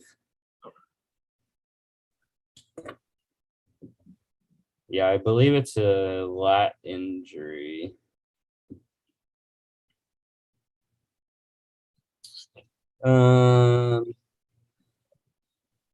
Yeah, I don't know. But anyways, over under is 45. 45. Yeah, I think he gets that. You think it goes over? I think it can, yeah. All right. 45 is low enough. Yeah. I mean, they shut out last time they were at home, they shut out number 8 Arkansas 37-0. So that wouldn't do it, but we'll have to see. Like I said, 3:30 on CBS. Number 2 team in the nation, Purdue at Kinnick Stadium. Number 2 Iowa, coming off their big win against Penn State last week. Hawkeyes getting 11.5. And let's see if it has moved. No, it has not. Purdue was in Kelly and Vegas's underdog parlay, and I can sort of understand why. Like we've been saying all along, Spencer Sanders is not an elite, or not Spencer Sanders, Spencer Petras, not an elite quarterback. We saw it against Penn State, not an elite thrower of the ball. He threw the game-winning touchdown, but that was on a busted coverage. So I don't know. Maybe Purdue can do it. Why not?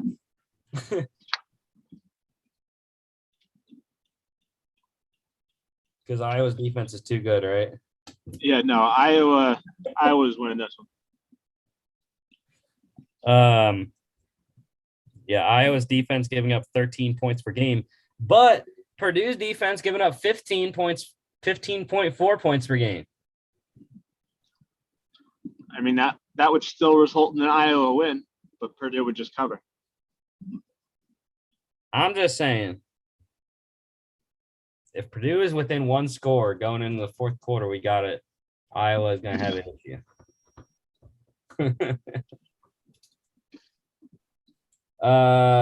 Over under is even lower than Georgia. 43, because both defenses, like I said. 40. Yeah, this one's a little tougher to hit that mark, even though it's lower than the Georgia one. But this one I would definitely say lower. You know what? I should have announced for the Georgia game what their point total is right now. Georgia's defense. What do you think it is, Chris? Probably like less than 20. It's most definitely less than 20. because I know in 2 games they let up a total of 3 points, but I don't know about the rest of the games. Well, yeah, they have 2 shutouts on the season. They let up 3 against Clemson. They're giving up 5.5 points per game.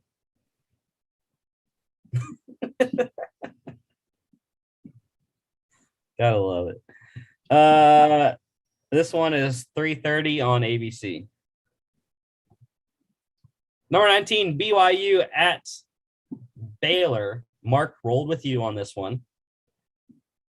Nice. I'm taking the ranked team on the road. I've been bashing on Baylor all year, and I'm going to continue to do it. Because I still don't know who the heck Jerry Bohannon is. He killed West Virginia last week, but it's fine. BYU's coming off their first loss of the year. They're going to be motivated, I think. And this is one of their biggest games of the year against a Power 5 team in Baylor. You know, they already beat 3 Power 5 teams. They beat 3 Pac-12 teams: Arizona State, and Utah, along with South Florida, and they also beat Utah State, losing to beat Boise State last week. But I'm just saying, I think Jaron Hall and the Cougar offense, their defense is pretty good too. But I like Tyler Algier in this one. Keep the ball away from Baylor's offense and just can't have the turnovers that they did against Boise State last week, and they can get the win. Yeah. I mean, this one I think is going to be one of the best games of the weekend. But, I mean, I can definitely see BYU coming out with the win here, but I just had to roll with the Baylor Bears there because they are the home team. They are the favorite. So I had to lean towards them. And, I mean, I've been rolling with them for most of the season as well, and they haven't really let me down at all. So I don't mind if they keep giving me points and making you lose some points here. Again, I think Baylor's one loss was to the best team they played, Oklahoma State. Oh. Otherwise, I don't think any of their other wins are very, exciting. Their only other win was that could be considered good was when they beat Iowa State when Iowa State was number 14. But as we've seen, Iowa State is not that great right now. So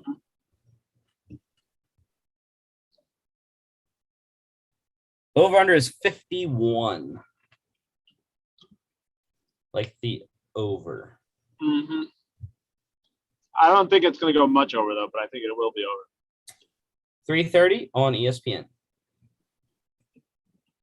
ACC matchup, big one. Pitt at Virginia Tech. I was shocked, Chris. I was shocked no one took Virginia Tech. I was just about to say that. I'm surprised that neither one of you guys picked them. My reasoning, quarterback, Kenny Pickett. We haven't had Pitt much on the show this year, but they're quiet, 4-1 right now, playing well. And they're a 5-point favorite going into Blacksburg. Now we've said, Blacksburg is very difficult to play in. But look at Pitt's offense this year. 51 points against UMass, 41 against Tennessee, 41 in a losing effort in a shocker. They lost at Heinz Field to Western Michigan. 77 over New Hampshire. And 52 over Georgia Tech last week or 2 weeks ago. So they had their bye week last week, coming off rested. Virginia Tech's coming off a loss to Notre Dame at home. So, I like Pitt's offense. Yeah, I went with Pitt pretty much for the same thing. Their high-powered offense and the fact that they are the favorite, despite it being at Virginia Tech. But I really wouldn't be surprised if come Monday we look back at this game and we all picked the wrong team here, because Virginia Tech has been that kind of team this year. Dude, holy crap. Okay, keep going. That they've just been the team that has kind of been the thorn in some teams' sides here.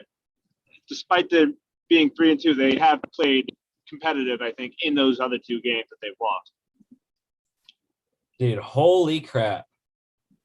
Kenny Pickett's numbers through 5 games. 121 of 168. So that is 72% completion. 1,731 yards. Touchdown interception ratio, 19 passing touchdowns, 1 interception. So, yes, I am sticking with Kenny Pickett. Yeah, as long as he continues to play like that, I don't see how they can lose. I did, however, take Virginia Tech plus. I do think it's going to be a close game because Braxton Burmeister, the quarterback for Virginia Tech, has played worlds better than what I thought he was going to this season. So I do like the Hokies +5, however, to cover. Field goal game for Pitt in a tough road environment. Over-under is 56. Now we're going over. I already talked about Pitt's offense. Virginia Tech has been in high-scoring games as well. I mean, if you want to count last week, you can. 32-29 loss to Notre Dame. But I actually not really. They haven't been in that many high-scoring. I don't know. 21 against Richmond, 21 against West Virginia, 35 against Mid-Tennessee, and 17 against North Carolina. I don't know. Maybe it doesn't go over. Just under. 3:30, ESPN 2. Fresno State at Wyoming. Chris, why in the hell are you lone wolf in the Cowboys? That's exactly why I am. So I can lone wolf them. It's probably going to come back to bite me, but I'm just taking a chance here. Just trying to gain the game back on marker. You know why I'm picking Fresno. The kid I fell in love with this season, dude. Jake Haener. The man is a monster. And still don't understand how they have 2 losses because they already beat UCLA at the Rose Bowl, like I told y'all they would. And, you know, their 2 losses, Oregon, only by 7 at Oregon, you know, and then they lose last week in a shocker, you know, at Hawaii by 3 points. So they've been a lot of close games. But Wyoming coming off their first loss of the year to Air Force. I think they get a second loss to Mr. Haener and the high-flying passing offense of Jalen Cropper and co. Yeah. Like I said, I just picked this one to try to gain the game on mark. I thought it was a pretty good opportunity, seeing that it's supposed to be a close game here, and it is at Wyoming, so I always take that into consideration.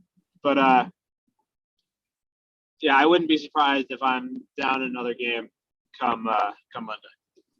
Over-under is 54.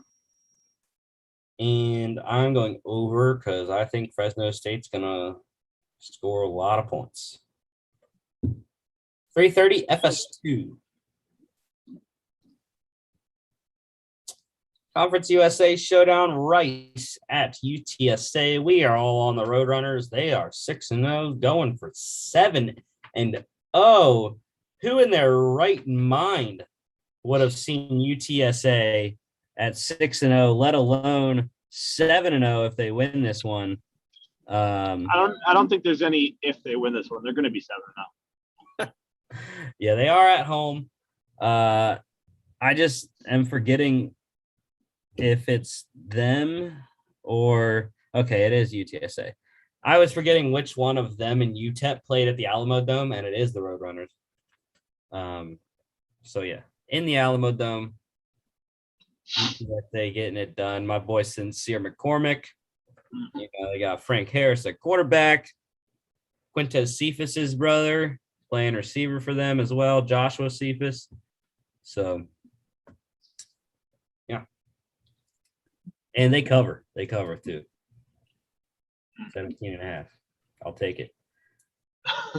Over-under is also 54. We're going under, you think? Mm-hmm. Rice doesn't. Yeah, I don't think. Yeah, Rice isn't scoring. At least not enough. Well, they have scored some points this year. Yeah, but against who? They scored 48 against Texas Southern. Exactly. And they scored 24 in a win over Southern Miss last week. Their 3 games prior to the Texas Southern game, though. They played big boys though. Those 3 games prior. Week 1, they only scored 17 at Arkansas. They scored 7 when they hosted Houston, and they scored 0 when they went to Austin to play Texas. Yeah, so when they play with the big boys, they can't do anything. So yeah, they're not going to score enough to make the over here.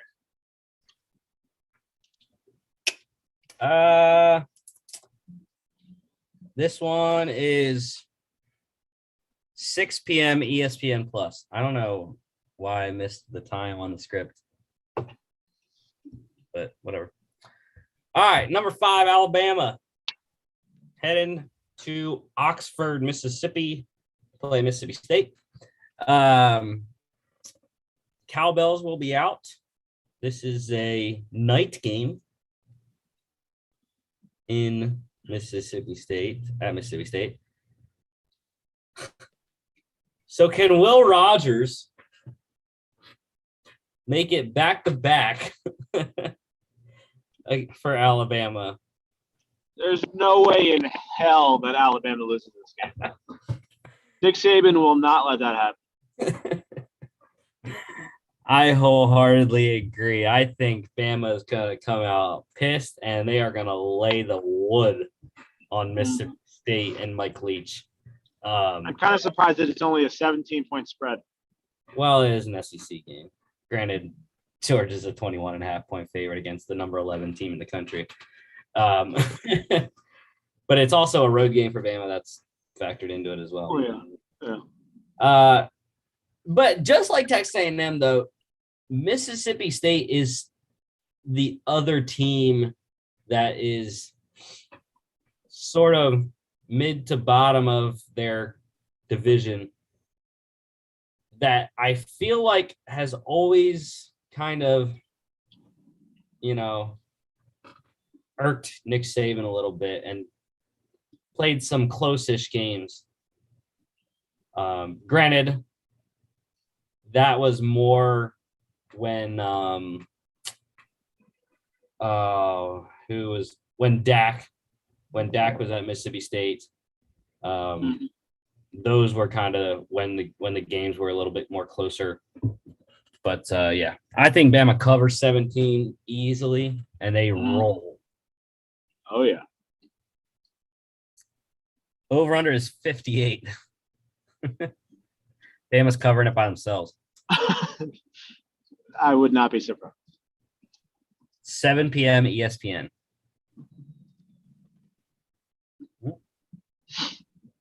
Sunbelt, not Sunbelt. Liberty is an independent. Liberty, though, at UL Monroe, who is a Sunbelt conference opponents. Flames getting 32.5. Yeah, I was going to say, this one's worse than the Alabama game. Yeah. I'm surprised Monroe has 2 wins. Mhm. They beat Jackson State 12-7. And their better win was a pretty good one, actually. 29-16, they beat Troy. Huh. So, Well, they're not going to beat Liberty. They'll be lucky to even cover, I think. yeah. Liberty has bounced back very nicely since they lost to Syracuse by 3 weeks ago. 36-12 win over UAB, 41-13 win over Mid Tennessee. And this is kind of like Coastal Carolina's schedule where it sets up nicely the next 3 weeks at UL Monroe, at North Texas, and then they host UMass. Then they got a big showdown. They end it very tough. Last 3 games of the season for Liberty is very difficult. They are at Ole Miss. They host Louisiana. And then they have to go to West Point to play Army. Or no, they host Army. But still, Army, we know, is pretty good. So tough last 3 games, but they're gonna stack up the wins these next 3 here. Over under is 58. No, I don't think so. No. Nope. UL Monroe is not going to score anything. Shutout prediction from Chris. I didn't mean it like that. I meant they're not going to score like a lot at all. I wouldn't be surprised. It's a shutout. 7 p.m. ESPN Plus. Big 12 showdown. TCU at number 4, Oklahoma. Now, again, this is one of those games where it's like, if this was at TCU in the Dallas-Fort Worth area, I would probably pick TCU. But that would also be because Spencer Rattler is the starting quarterback, which he is not, as far as I know. I haven't looked up anything in terms of seeing actually if Lincoln has said who the starting quarterback is. But if it's Caleb Williams, no issue for Oklahoma. The Rattler, He's definitely had a disappointing season, but I don't think it really matters who the quarterback's going to be. I think Oklahoma wins no matter what. But I do agree with you, though. If it was at TCU, I think this would be a different game. Yeah, it looks like Lincoln isn't going to announce a starter just so TCU has to prepare for both, which makes sense. But I do like TCU. Their ground game is very good with Kendre Miller and Zach Evans. Max Duggan is a veteran quarterback. But it's at Norman at night. So do like Oklahoma. Wouldn't be surprised if TCU covers them. Over-under is a big one, 64. And I think no, they are not in the part. Oh, no, they are. I had the over 64. Yeah. Yes. I like it.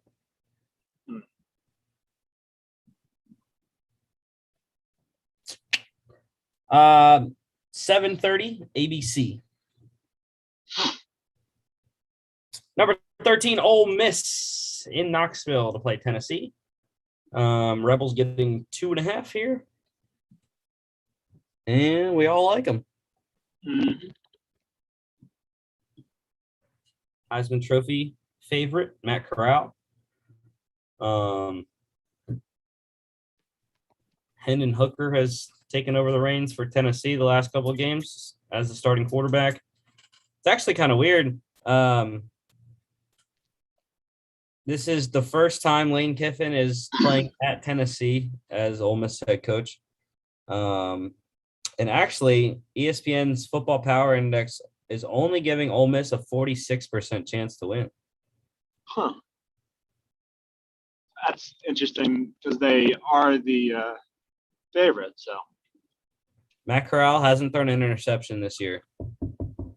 Knock on wood. yeah, knock on wood. 12 touchdowns, 0 interceptions. But yeah, 2.5-point favorites. I took the points. I like it. I think, it is a night game. It is at Rocky Top. I just believe in Matt Corral that much. Mm-hmm. I'm usually wrong anyways. So over under. Are you ready for this over under, Chris? It is. I've never seen this. I've never seen something like this. 83. Ooh. Like, what in the hell is that? Yeah, I have no idea. I wouldn't touch that though. I would say under just because of how big of a number that is. 83 with a 2.5-point spread. That means both teams got to score a bunch of points. They both got to score essentially in the 40s to get over with that. It's 82 now. So, Wow, such a difference. But yeah, I mean, it does make sense when you look at the team stats, though, over the course of the season so far. Ole Miss is scoring 46.2 points per game. Tennessee, 41.5. Yeah, but what about their defenses? Ole Miss giving up 31, Tennessee 21.5. Yeah, so I don't know. I expect this game to be more in the high 60s, low 70s. But the thing is, Tennessee gave up 41 to Pitt and 38 to Florida. They gave up 24 to Missouri and 20 to South Carolina. The other two games don't count because they gave up 0 to Tennessee Tech and 6 to Bowling Green. And I think the Ole Miss defensive stats are inflated because they gave up 42 to Bama and 51 to Arkansas last week. Otherwise, their other three games, 24 and under. Mm-hmm. So maybe 83's got a chance. I don't know. I might play it straight up, my under 83. That's what I would do. I'll have to see what the line is on it. 7:30 SEC Network. Number 22, NC State at Boston College. And I was surprised. I was very surprised that Mark took BC. Uh-huh. I was expecting to lone wolf this one. Actually, I was expecting that you and I were going to be on the same page because you have picked Boston College a lot this year.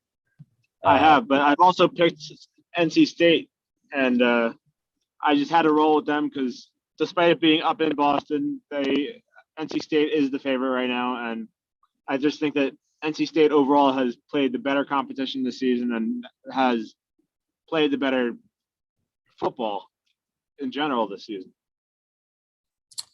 It's tough. Being in Boston was really what got me onto the Eagles. NC State has had some good moments this year. Devin Leary, Zonovan Knight, Emeka Emezi, their wide receiver, played well. But I think Dennis Grosel filling in for Phil Dracovic after he got injured in the preseason has done a nice job. And they're leaning on Pat Garwo, the third at running back, which I think helps a lot. 45% chance for ESPN FPI for Boston College to win. 3 points for the Wolfpack. I think it'll be a close game. But like I said, I think being in Boston at night is the difference for me.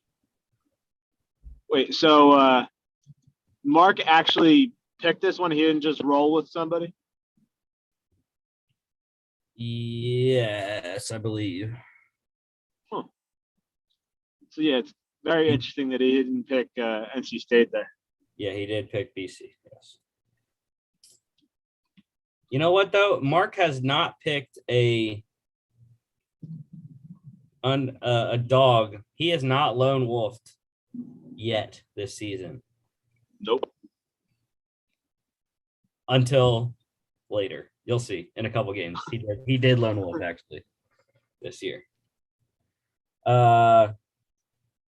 Over under for this one is 52. Pretty standard over under. And I think it'll be very close. I think they get right around there, but I can't definitively say on whether they're gonna go over or under on that one. That's close. 7:30 ACC network. Army at Wisconsin. We are all on the Black Knights. You know, I just can't trust Graham Mertz anymore. I picked Wisconsin twice this year so far, and they burned me both times. So never again, Wisconsin. And we're going to put the point spread on here because I don't know why I forgot to do it. But I'll type it in right now and y'all will see it live. 14 points for the Badgers. Wow. Crazy. I took Army plus 14 in my parlay. I saw no reason why not to. Mm-hmm. Yeah, I'm kind of surprised that it's that big of a spread there, because Wisconsin hasn't had a great season so far. They're 2-3, and they've kind of struggled through most of the season, whereas Army has had a great season up to this point. But I don't know. Maybe it's just the difference in styles of the football that they play that is causing this spread. I don't know. I don't know why it's so big. One thing I will say, Army's coming off their first loss, but they're also rested coming off a bye. Mm-hmm. This is a strength versus strength matchup. Army is the best rushing offense in college football. Wisconsin, the best run stopping defense in college football. Army averages 318.2 rushing yards per game. Wisconsin allows 41.4 rushing yards per game. Yeah. See, that's where I think that Army, I think Army's offense is too good to be limited to 40 yards in the game. Yeah, and I think the biggest disparity, because both defenses give up about 20 points per game, but when you look at the offensive points, Wisconsin only averages 19.6 points per game. Army averages 34.4. So, yeah. Crazy over under once again. This is the complete opposite end of the spectrum from the Ole Miss Tennessee game of 83. This is sub 40, 39. Yeah, well, I can definitely see that. About 20. I could definitely see that happening, though. That I could see a 20-17 win. That would still be under. And I could see one team scoring less than 10 points as well. So let's get let's just have Army run like 3 20-plus play drives, and that's the game. Mm-hmm. Yeah, pretty much. 3 20-plus play drives that take up 10 minutes or more each.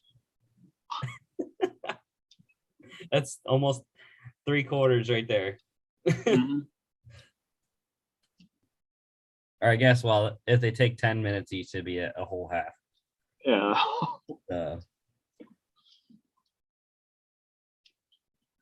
8 p.m. Big Ten Network. Louisiana Tech at UTEP, Texas, El Paso. Y'all are on the Miners. I am on the Bulldogs. There's a reason, but I will wait, and you can tell me your UTEP argument.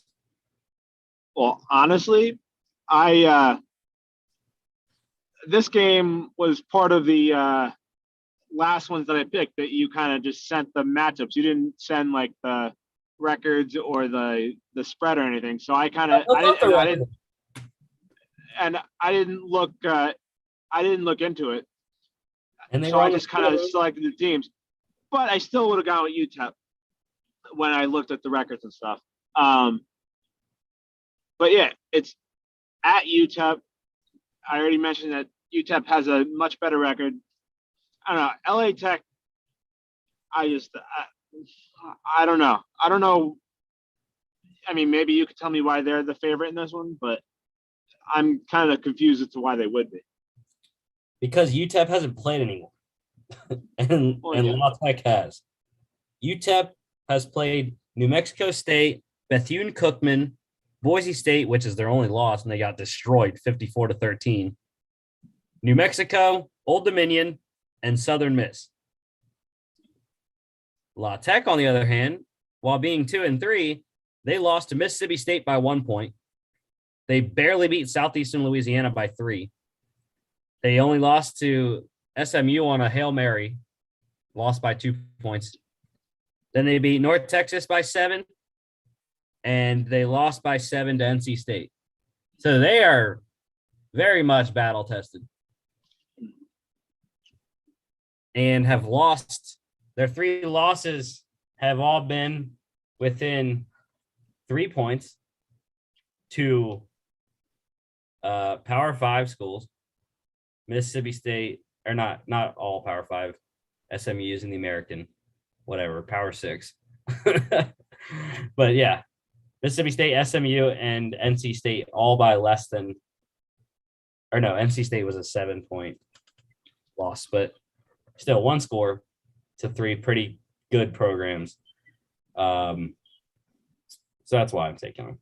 Even though their wins were very close to not so good programs in Southeastern Louisiana, who is ranked in the FCS. So I wouldn't call them bad. And then North Texas, who is but I don't think North Texas is terrible either. So UTEP does have Jacob Cowing. He is my guy when I think of UTEP. It's Jacob Cowing, the wide receiver.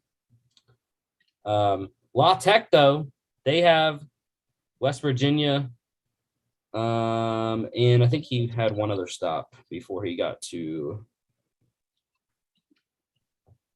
yes, Oklahoma and West Virginia. Quarterback Austin Kendall has been playing very well for them. And well, I'm going with the Bulldogs. So over under is 57. And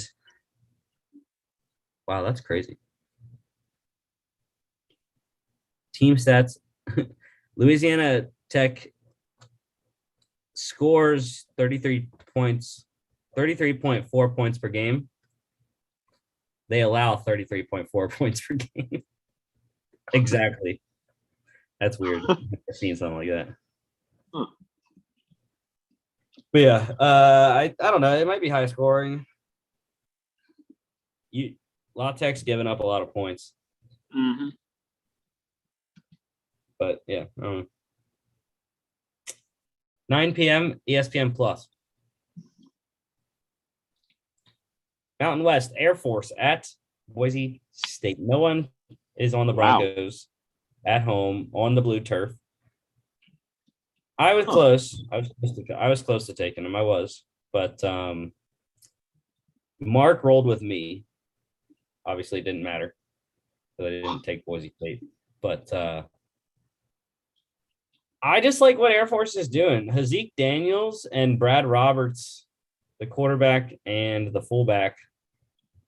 Brad Roberts is my dude, and I really just like what Air Force is doing. Like I said. I mean, obviously, I picked Air Force because they are part of the military, and we all know that I do the picks because they're the military. But um, I'm kind of surprised that I'm not lone wolfing in this one. I thought that, well, I mean, Mark was rolling with you, so I'm surprised that you didn't pick Boise State, being that they are home on the blue turf and they are favorited, even if it is by a small 3.5 points. Yeah, Boise State's coming off a big win at BYU last weekend. I just still think there are a lot of issues with this team. That's why they're 3-3. Hank Bachmeier isn't elite, and I think the Air Force defense is a lot better than people think they are. So maybe we're wrong, but I believe in the offense specifically against the Boise State defense. As long as they don't turn it over like BYU did, they'll be fine. And just want to update, I got something on the Twitter feed. We mentioned Russell Wilson and Chris Carson both out for Sunday Night Football this week. And I also mentioned Russell Wilson was officially placed on IR. The Seahawks have also placed Chris Carson on IR. So he is officially out for at least the next 3 games as well.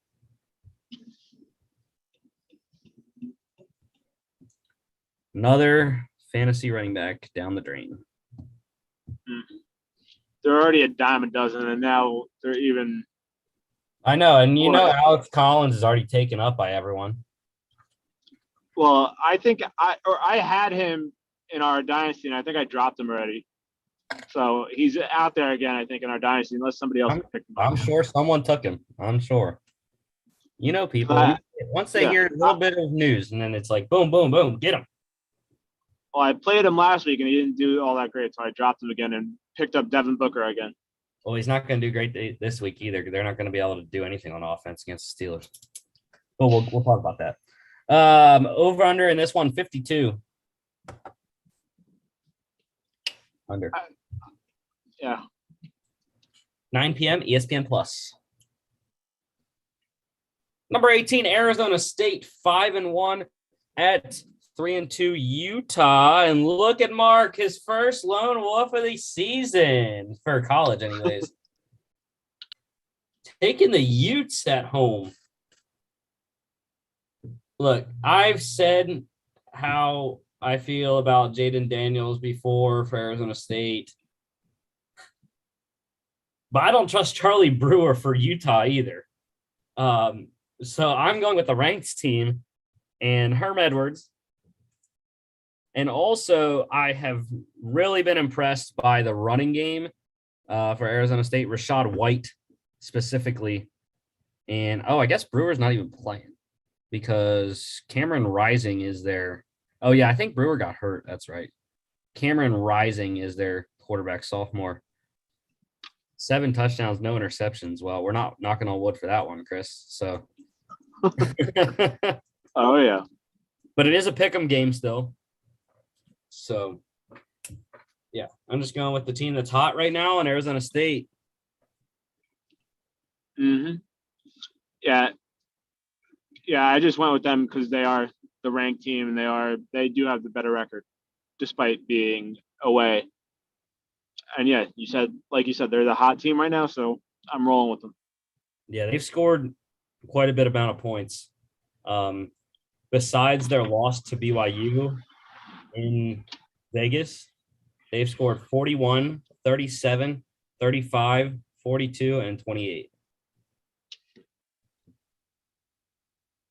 And Utah, they're coming off a trouncing of USC, but that was their highest point total of the year. And they've lost to San Diego State and BYU.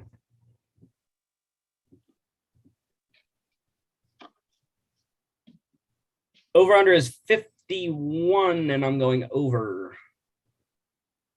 Yep. 10 p.m. on ESPN. Hawaii at Nevada. We are all on the Wolfpack.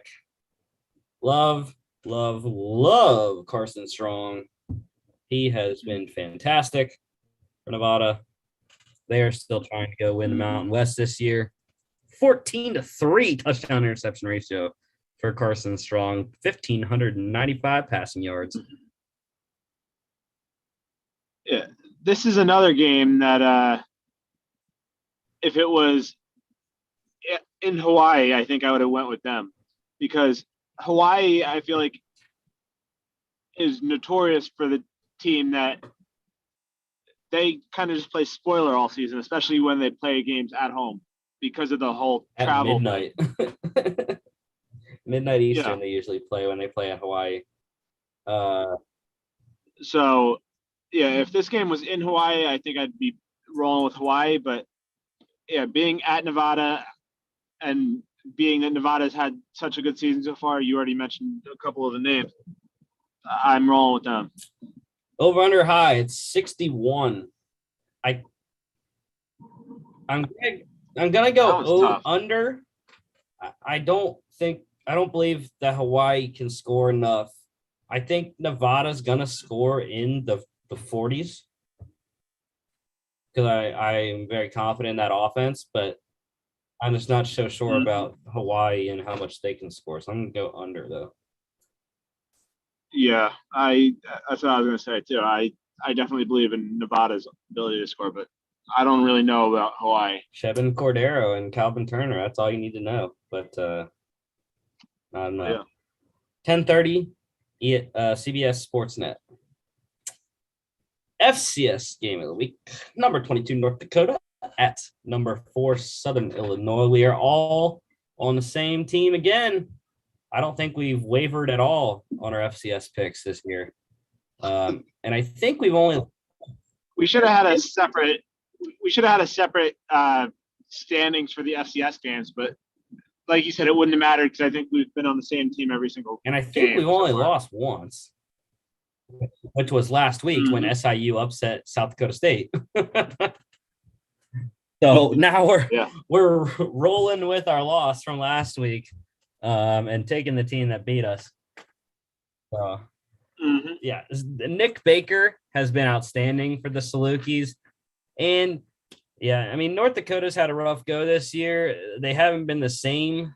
Tommy Schuster and Luke Skokna and Otis Weah, I still really like that offense, but I think the issue has been North Dakota's defense and the inconsistency with the offense this season. But I don't think there's any inconsistency going on with Nick Baker and what they have on offense for SIU, and especially what they have on defense. They're dominant on defense. Yeah, they're just continuing what they did in the spring. And, I mean, I actually think that they might be playing better now than they did in the spring, but we'll see if that translates at the end of the season. But, yeah, this game, I don't think they have any issues with winning this game. Especially at home. Yeah. This one, 3 p.m., ESPN 3. NFL pick standings. Mark and I got you by one, Chris. Mark's still blowing both of us away right now. He's up on 3 on you and 4 on me. So it's hard, man. We don't really not too many lone wolves go on in our NFL picks. So it's tough to make up games. But we'll try this week. Games we differed on last week. You lone wolfed, Mark lone wolfed Washington, and he lost. I lone wolfed the Browns. They lost to the Chargers. Should have won. And then I lone wolfed the Bills, beating the Chiefs. So I got that one back, luckily. But here we go. London game once again. What a back-to-back games. Jets Falcons, and now you get Dolphins Jags. Great times. Hey, at least Tua's back. This is true, and I am lone wolfing Miami. I was very shocked by that. Mark's rolling with you. That's why. Well, I also, when I made this pick, I didn't realize that Tua was coming back. It wouldn't have mattered. Come on. No, I still probably would have went with Jacksonville. However, I'm less confident now. But yeah, Jacksonville is playing at home. Yes, I'm calling it home because they are the London team. They are the team that is most likely to move to London if that ever happens. And yeah, I just think that this is a perfect opportunity for Trevor Lawrence to get his first NFL win.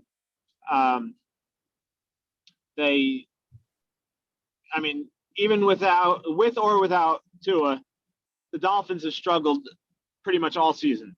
So, yeah, I don't see any reason why Jacksonville can't win this one. Talk about Dolphins struggling. All that Trevor Lawrence does is throw interceptions. So, granted, it'll be easier to not throw interceptions without Xavier Howard. Devontae Parker being out on offense also hurts. But I'm taking the better team. And again, I think it's the defense for Miami. While they haven't necessarily played up to what their preseason expectations were, I still think against a young offense that hasn't done much. And like I said, Trevor Lawrence is a pick machine right now. So maybe Byron Jones gets one in this one. I think the Dolphins have the front seven to be able to shut James Robinson down. Maybe not completely, but I don't think he's going to get over 100 yards in this one. And yeah, I think the defense, Tua comes back.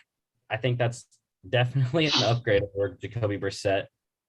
And we'll have to see who maybe Jalen Waddle steps up now in the absence of Devontae Parker. They also have Will Fuller and Preston Williams. And Preston Williams had a good game last week when Parker went out. So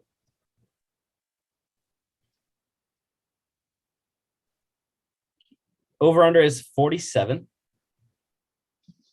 I am going under. Yeah. And it is 9:30 a.m. on CBS. It is not on NFL Network. It's on CBS. Weird. Very weird. Yep. Vikings at the Panthers. Chris is lone wolfing Kirk's cousin. Kurt Warner's cousin, Kirk. It's fine. Mark and I have been on the Panthers the entire freaking season, and it's not going to stop now, Chris. They're in Charlotte. They're coming off back-to-back losses, and they can't afford to do this one. They can't afford to go to 3-3. So they're not gonna. Well, hey, the only reason why I am going with the Vikings here is because, again, he's already proved me wrong at one point this season. He's probably going to do it again. But I think that Sam Darnold finally showed his true colors last week against the Eagles. By far, he had his worst game of the season last weekend. And McCaffrey's still not back, so he can't lean on McCaffrey with the little checkdowns like he had been in the first couple of games. And Chuba Hubbard really hasn't been able to fill that role too well. What do you mean? He ran for 100 yards last week. Yeah, but he hasn't been the receiving threat that McCaffrey can be. That's what Royce Freeman is for. Yeah, well, still. I think it's a lot. But, well, obviously, you'd much rather have McCaffrey there who could do both rather than two separate lesser backs. Because obviously, like in the situation that they're in now, when Hubbard is in, it's most likely a run, as opposed to if Freeman's in, then he's probably in there to catch the ball. But when McCaffrey's in there, you don't know what's going to happen. But yeah, I think the McCaffrey injury is still a big reason why. And I mean that uh, the Vikings as a team, yes, they're 2-3, so they haven't had the best record, but they still have a high-powered offense though, with or without Dalvin Cook, because they have Justin Jefferson and Adam Thielen to throw the ball to. And yeah, I just think that offense is just going to carry them to the win this week, despite the additions that the Panthers made on defense. Well, the additions don't matter because Gilmore can't play till week 7 anyways. You know what the McCaffrey injury did to the line? 1 point. Moved up the Vikings to 2.5 now. Yeah. So over under is 46, and I am going over. Yeah, I can see that. Both in the 20s. 28-24 Panthers win. Let's go to the longest running rivalry in NFL history.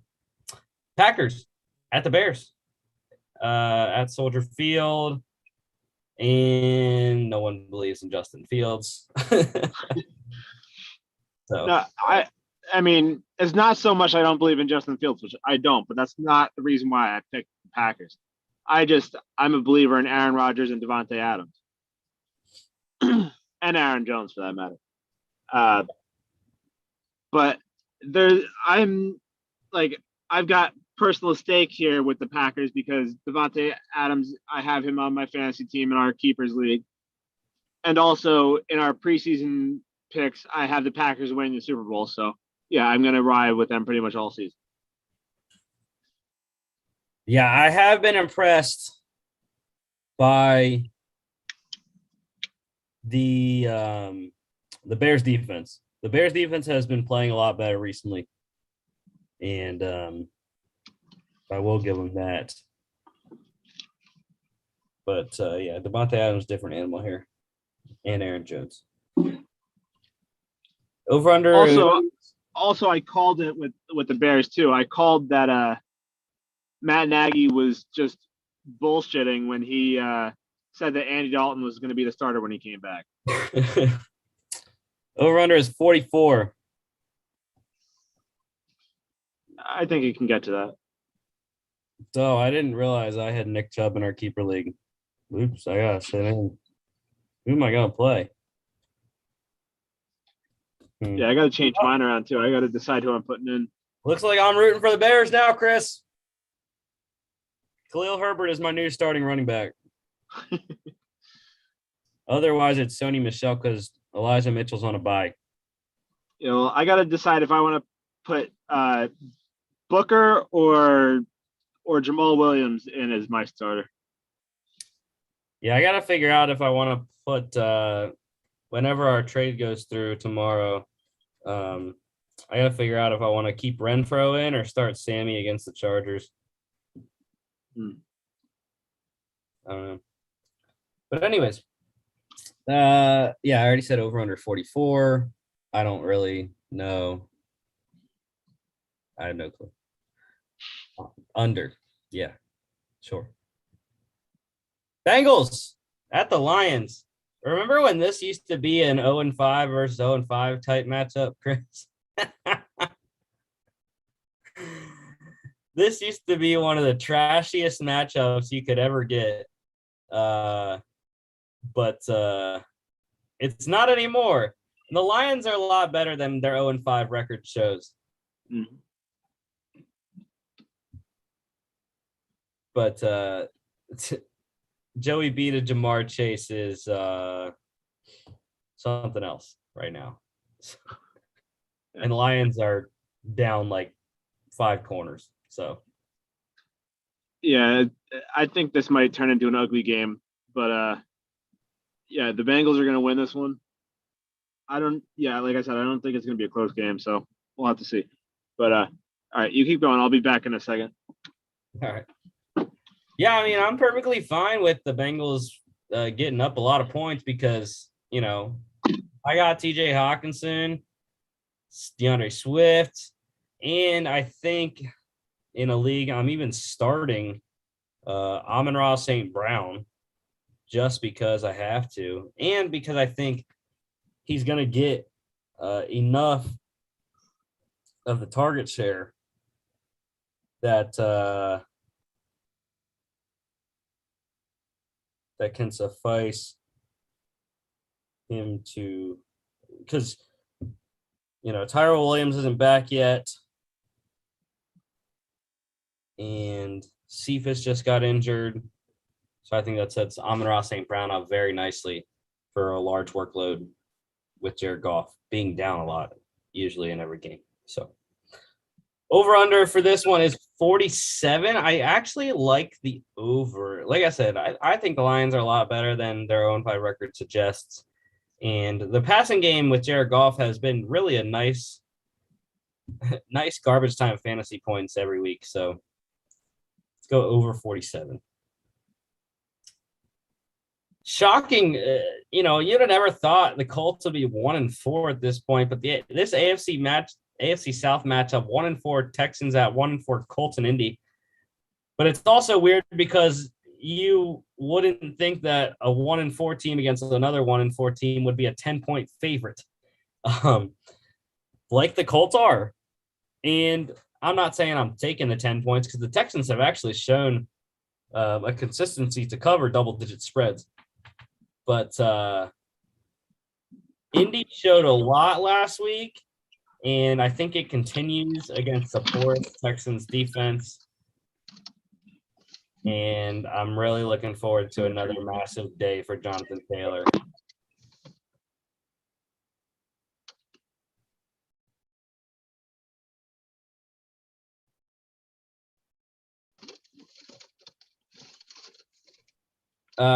Chris, your thoughts on Texans Colts? Yeah, this game, we kind of talked about it when we talked about the Monday night game. The Colts record is not an indication of how good this team actually is. They just had a tough schedule up to this point. So as you had alluded to, I expect the Colts record to be around 500 in a couple weeks, starting here against the Texans. Obviously they still got Davis Mills starting, as far as I know. And that Colts defense is going to rip him apart, I think. Yeah, that schedule. Go ahead. And I was just going to say, I think that Carson Wentz can build on that strong performance from Monday night. Yeah, that schedule I was talking about, they got the Texans. They go to San Francisco next Sunday night. And then it's hosting the Titans, hosting the Jets on a Thursday night game, and then they host the Jags. That's the 5 games right there, the next ones. That's why I said, why not? They could easily go 4-1 there and get the 5-5. I think they can beat the Texans just because their pass defense sucks. Now, can they stop Derrick Henry? That's a different question. Over under is 44. The Jets couldn't stop Derrick Henry and they still beat them. So True. Over under is 44. I like over, I think. Davis Mills played well against the Patriots last week, so why not? Yeah, I agree. All right, Rams at the Giants at MetLife Stadium. Actually, it is down to 8.5 now for LA. Don't know why that changed. Oh yeah, because Danny Dimes is playing, and also Sterling Shepard is back as well. But I still think that this one can get ugly. Yeah, but I was gonna say that's not the weakness though. Sterling Shepard, I don't think has any impact on this game. No, not really. the point spread goes. Their rush defense is the weakness, which does put Daniel Jones into play. Granted, are the Giants going to let him run after the stupidest decision at the goal line that he could have made, instead of just getting down and took the big shot. But without Saquon, I know Booker looked pretty decent last week. I'm just not sure that he can run against the Rams defense like Saquon would be able to. So yeah, but I mean, the Rams are obviously not as strong against the run as they are against the pass, though. So, but yeah, Booker and Saquon are two completely different running backs. Yeah, and it's kind of funny because the Giants are the opposite on defense. Their secondary is trash, but their front seven is pretty good against the run. Mm-hmm. Which sets up very nicely for our keeper league and me having Matthew Stafford. And I think, do I have a Rams receiver? I can't. I got Cup. I've got Cup in that league. So I'll trade you for him. No, I don't have a Rams receiver. I have Sony Michel, though. Yeah, that doesn't really help you. Over-under is 49. Can the Giants can get to that? Can the Giants actually score enough, though? I think the Giants would only have to score maybe 2 touchdowns. It would have to be 35-14 to push. And I could see it happening. Yeah. Guess so. Unless Danny Dimes gets concussed in the first quarter, which is a possibility with Aaron Donald. All right. Chiefs at Washington. Yeah, this one's quick and simple. There's no way the Chiefs are going 2-4. Absolutely no chance. Yeah, this is definitely the worst record that they've had since being under Andy Reid, I think. Probably. At least being under Andy Reid and Patrick Mahomes. Yeah, this is the worst that they've looked, but now they get a chance against a really bad defense, especially in the secondary. And, yeah, Mahomes and co are just going to tear them apart, I think. Yeah, I think on FanDuel's, one of their free games every week is the high-low game that they feature on CBS pregame. And I believe I took Chiefs to have the most passing yards this weekend. So. Yeah, I could see that. Over-under is big, 55. It's the highest one of the weekend. It's a lot. It's a lot of points. Well, 2 decent offenses against 2 pretty bad defenses. So, yeah. But the question is, with Washington's receivers being down, can they score a lot? Well, I think they're going to they're also without Logan Thomas as well. I think they're going to be able to run the ball. I think that's going to be the goal, is to give Gibson 20+ carries. Because I hope so. With McLaurin not being 100%, Samuel's out. The receivers are going to be De'Ami Brown. McLaurin, I believe, will play. It's just I don't think he's at 100% with his hamstring injury. So it's going to be De'Ami Brown. And DeAndre Carter actually had a pretty nice game last week against the Saints. So, yeah. Oh, and Adam Humphries as well. He'll be there. So, yeah, that's what my strategy would be, though, is just to give Gibson a lot of carries and touches in general. Put him, design some screens for him and whatnot. The only issue is with that plan is if Chris Jones is back for the Chiefs, which I don't know. I think he might be. I haven't heard anything, though, on whether he's playing in this one. Well, the other thing, too, is that plan might not work if they're trying to play catch-up. True.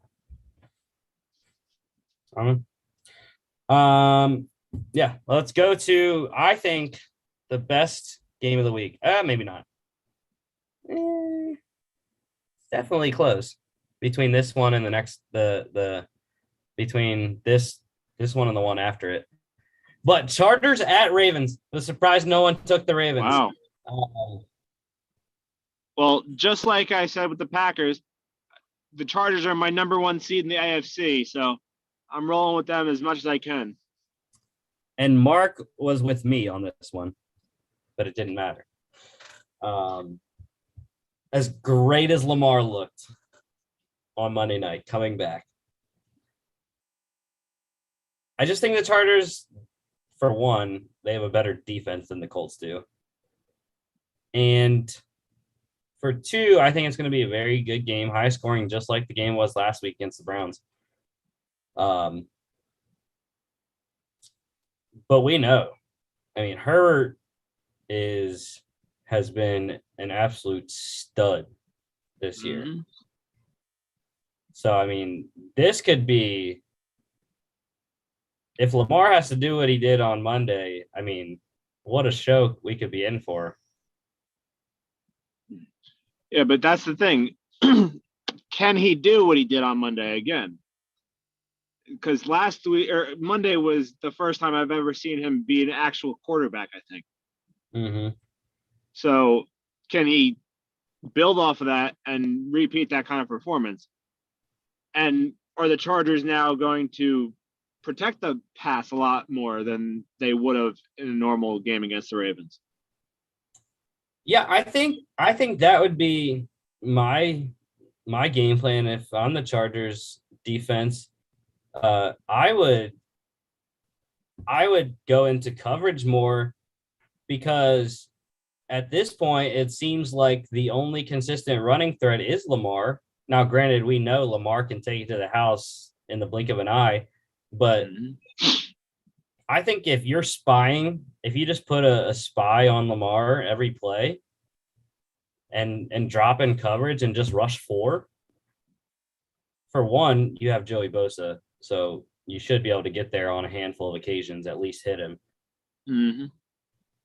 And for two, if you have a fast enough linebacker, which I don't think they would do it, but just thinking about it in my head right now, why not spy Derwin James on Lamar? I mean that wouldn't be a bad play. I think they have the corners. Chris Harris Jr., right? Is he? Yeah, he's still there. I wasn't sure if he was hurt or not. I couldn't remember if he got hurt. But yeah, you got Chris Harris Jr. that can man the outside. And I think the rest of their secondary is good enough that they can hold up against the receivers. Mm-hmm. And I think Derwin's fast enough to keep up with. So that would be an intriguing matchup to watch anyways. Mm-hmm. Let's hope for another 50-point game from Herbert. Oh, yeah. And all to Eckler like he did last week, too. The over-under is 52. Like I said, this could be a barn burner. Mm-hmm. Yeah, I mean, yeah, like you said, I think it'll be a lot like the Browns game last weekend. Watch it's the exact opposite. And it I mean, I wouldn't be totally surprised about that either. I wouldn't be totally surprised about that either. Because I think both these defenses are capable of doing that kind of thing too. But that's the only issue, though. If it comes down to a field goal, I don't think the Chargers win. Well, yeah, because the Ravens have the record holder and Justin Tucker there. Oh, I don't believe in Tristan Vizcaino. Well, that too, yeah. Issue. All right. There's only one 4:05 game, and it's, like I said, it is definitely in contention with the Chargers-Ravens game, even though the Browns are in too. But I know I was pissed off because Mark rolled with me on this one. I wanted to lone wolf it. Yes, I'm on the Browns again this week against another really good opponent, but this time They're in Cleveland, not in LA. Cardinals got to go to them. And the Cardinals showed vulnerability last week against the Niners. They only scored 17 points. And I think the Niners showed you how to kind of stop the Cardinals offense. So why can't the Browns defense that has been much improved aside from the Chargers game, think they can win? And I'm not sure how close to 100% Kyler's arm is right now. Well, see, I mean, you kind of said how the Cardinals were exposed last week, but you also kind of said the Browns were too, because they let up 40-something points against the Chargers. And I feel like the Cardinals are a very similar offense to the Chargers in that they have the big receiving threat in DeAndre Hopkins and like the Chargers with Keenan Allen. And they don't really have as good of running backs, but they still do have Chase Edmonds and James Conner, who has had a surprisingly decent season so far to this point. And I mean, they also just got Zach Ertz too, so we'll have to see if he's involved a lot or not in this first. He can't play. Oh, he can't play yet? Okay, well then never mind. He's ineligible because he already played this week. Oh yeah, okay. And I forgot that. Plus, he wouldn't know enough of the offense, anyways. Yeah. But either way, they still have enough weapons on offense, and I mean, kind of to go back to the thing about the Cardinals being exposed. That's a division game, so I always take those kind of games with a grain of salt because division games are always played tough against each other. No matter what the records, no matter what, like the teams always seem to know each other well enough to play pretty good games against each other. So I'm not taking last week's game too much into consideration, at least in the Cardinals' point of view. But yeah, the Cardinals have been the best team all season, and I think that continues. I think they remain the only undefeated team after this week. Yeah, again, I just how plus the Browns are without Chubb, so well, we know that doesn't matter. We saw it last year. Kareem Hunt goes off when Nick Chubb doesn't play. I know, but Chubb I think was either second or third in rush yards so far this year. So that's fine. Kareem can run the ball too. Just say. But yeah, again, I'm just not sure how close to 100% Kyler Murray's arm is after last week when he got hurt a little bit. So over under is 50. 50. Over. I'm going up. All right, 425 games here. AFC West matchup. Raiders, first game after Gruden left. At the Broncos. And I believe did Mark rolled with you. Yeah,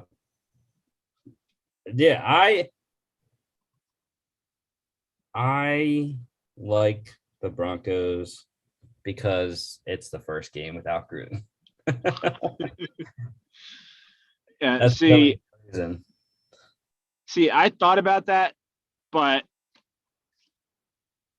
I just think that the offense for the Raiders is still good enough to win without Gruden. Because, I mean, again, I didn't think he was that great of a coach as it was. But I'm also picking the Raiders because I'm not a believer in the Broncos offense. They're without two of their receivers in Jerry Jeudy and KJ Hamler. Yes, they still have Cortland Sutton. They still have Noah Fant. Tim But Patrick, he's a stud. well, yeah, they have Tim Patrick as well, but still, they're without two of their top receivers, and yeah, I don't know. And also, I mean, Bridgewater is probably playing, as far as I know, but Yes. but still, I don't know if he's going to be 100%. And yeah, I'm picking I'm essentially picking the Raiders defense to win this game. Well, I disagree. Like I said, no Gruden. I think that's going to be a detriment to Derek Carr because I think Derek Carr really liked Gruden's offense. Now they do have the same offensive coordinator. It's not like they're changing offenses, but it's not Gruden calling the plays anymore. And I think that was what really helps Derek Carr because aside from, what all the email stuff and what you can think about Jon Gruden was a really good offensive play caller. And I think that is going to hurt the Raiders offense. We already know that they can't run the ball. I mean, Josh Jacobs has been terrible this year. He hasn't hit it 100% all year, I don't think.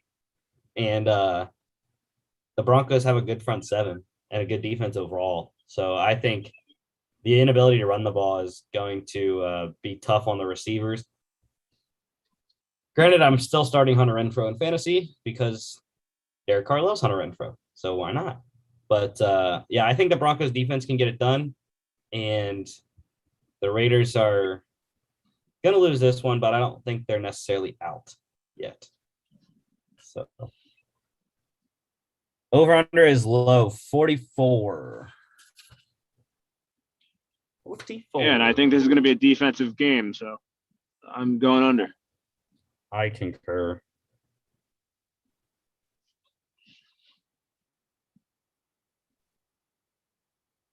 All right. Cowboys at the Patriots. And yes, we are rolling with the star. I don't like this one though. Why not? I mean, because the Patriots obviously have probably been the worst that they've been in 20 years. But it's still the Patriots. It's still Bill Belichick calling the game. It's in New England. Doesn't concern me. I'm not ready to write the Patriots off just yet. But with that being said, I still am rolling with the Cowboys. I still think they win this game. And I mean, I do think that they win by more than that 3.5 spread there. But I'm just saying I wouldn't be surprised if Belichick and that defense does shut down the Cowboys up. I will say that the Cowboys defense has played decently. I still am not sold that they are a good defense. Considering I don't think they rushed the passer all that well. Which I think will be a lot easier in this one, considering, I mean, I haven't heard exactly on the other three starters that New England is out because we already said they're getting Michael Onwenu back. But I'm not sure about Isaiah Wynn or Trent Brown or I'm liking on the other guard. David Andrews, I believe it is. Or is he the center? I don't remember. But anyways, yeah, I like the Cowboys in this one. It's a rookie quarterback. Trayvon Diggs is going to be getting his 7th interception in 6 games.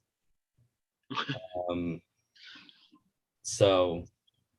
that would only be half of the Cowboys record. I believe they said that the Cowboys record is 14 in a year. So he'll get halfway there here. And they'll give him Defensive Player of the Year after the game. Regardless of how decent the Patriots defense still is, I don't think they can handle the offense of the Cowboys. It's no Gilmore on the outside. I mean, Amari Cooper, CD Lamb should have a fun day. Mm-hmm. And I think they will be able to shut down Schultz, though, being that Dante Hightower will be on him. Yeah. So I don't think he's going to be as big of a factor. And it's going to be harder to run. But I think because of the outside with Cooper and Lamb, I think that'll open it up a little bit for Zeke, and he'll be able to have another pretty good day on the ground. Mm-hmm. So. Over under is 51. That's a tough one. Yeah, I think it's just under, like at 49. Mm-hmm. Seven total touchdowns. 28-21, Cowboys win. Sure. I have him in my teaser +2. So. Huh. All right, Sunday Night Football. Here we go. Seahawks at Steelers, Super Bowl 40 rematch.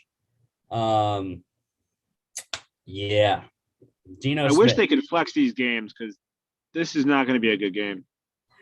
They can't flex until what is it? I believe it's week 10 and Yeah. on. I know, but I'm just saying I wish they could have flexed this one because even if Russell Wilson was still playing, I don't know if this would have been a good game, but at least it would have been a better game than it's going to be. Yeah. Why don't they just bring Matt Hassel back and get the actual rematch? Bring everyone back. Bring Sean Alexander back. Let's get the bus. We can get Santonio and Hines Ward. Mm-hmm. Have a fun day. Alan Faneca. Why not? That would be the only way that the Seahawks would have a chance if Hasselbeck and Alexander were back. Because I didn't even know Chris Carson was going to be out. And, I mean, that's just even worse now. I mean, I didn't think they were going to be able to run on the Steelers to start. And now without him, I highly doubt they'll be able to run much at all. No. Which sets up nicely. I mean, the secondary is definitely the weaker unit for the Steelers, but you still have to deal with Minkah Fitzpatrick, Terrell Edmonds, and Joe Hayden. And actually, James Pierre has been a revelation on the outside for the Steelers. I don't know where that came from, but, I mean, he has been very good for them. So, yeah, I think the Steelers, it's a defensive performance. It's going to be their best one of the season, and TJ Watt gets at least 1.5 sacks. Yeah, I can agree with that. But on the other side of the ball, though, obviously Roethlisberger has not had a great season up to this point. Juju's now out for the season. Doesn't matter. I was going to say, not that he really did anything to begin with, but I think that this is a chance for Roethlisberger to have a good game and kind of try to turn around his season right here and get the Steelers back in the right direction. And I think he can do it. As long as he gets Najee Harris involved like he did last week. That's the funniest thing, I think, about this game. I already mentioned the Super Bowl 40 rematch. That was Roethlisberger's second year in the league. Or no, that was his. Yes, that was his second year, I believe. 05, 06. Yeah. Drafted in 04. So, yeah. But I think the game sets up and the roster sets up to go back to that Super Bowl game plan and what they did back then. Run the ball with Najee. That sets up the play action. Don't ask Roethlisberger to do too much. They'll win on defense. And they don't have to score a lot of points. I think 24 points can win you this game. So I think that's a great formula for where Roethlisberger is at this point. And granted, it's a rookie in Najee Harris and not, I don't know what year the bus was in when they won the Super Bowl, but he was on his last year because he retired after the game. But yeah, I think it sets up very nicely, and it's the same thing in my mind. Over under is low. It's 43. Yeah, there's a reason why it's low though, because both offenses aren't that great. So I could definitely see this one going under, especially on the Seahawks side. I don't think they're going to be able to score. I know, Chris. You're gonna be wearing your Geno Smith jersey and watching the game. I do have a T-shirt of Geno Smith somewhere. I could rep it this week since the Jets aren't playing. But I'm also rooting against the Seahawks because we do have their first round pick. So the worse they do, the better it is for me with the Jets. All right. Lock standings. Or I forgot best bets. I forgot to put that on there. Dang it. I always forget something, it seems like.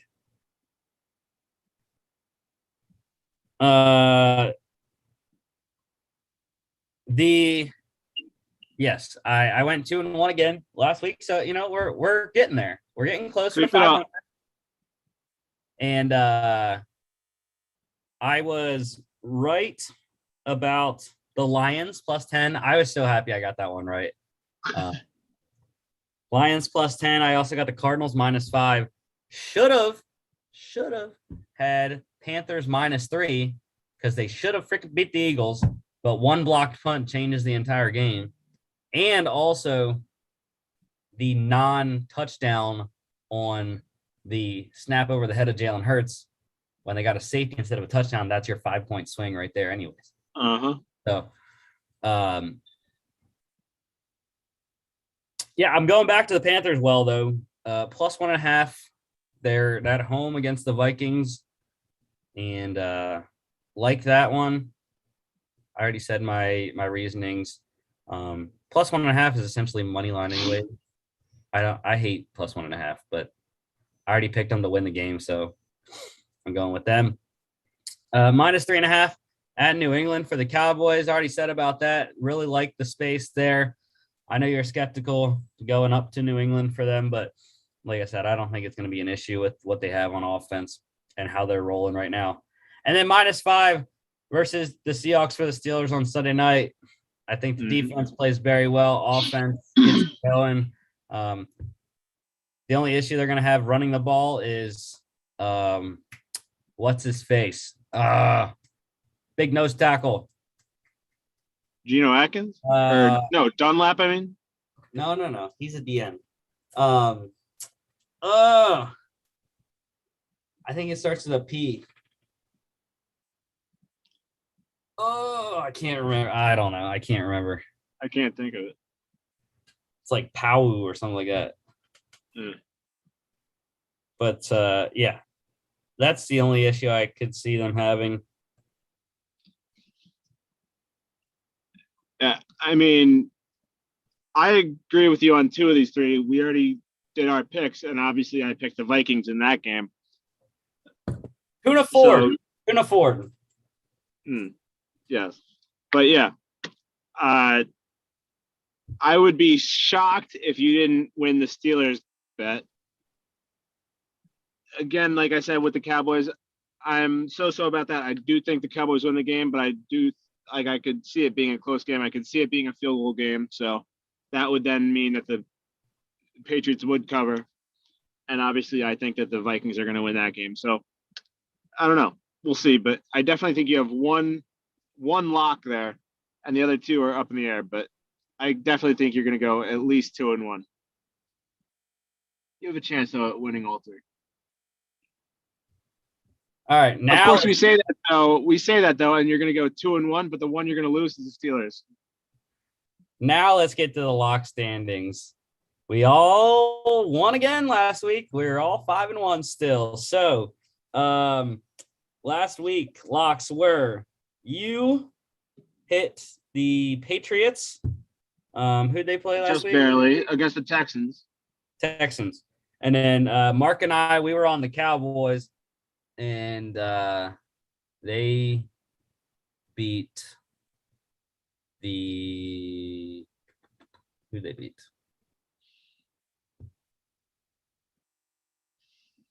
I don't know why I'm blanking. So am I. It's because we're on hour 4. We're in past hour 3 now, so that's why I'm trying to get through. Well, we're almost done. We're on the home stretch here.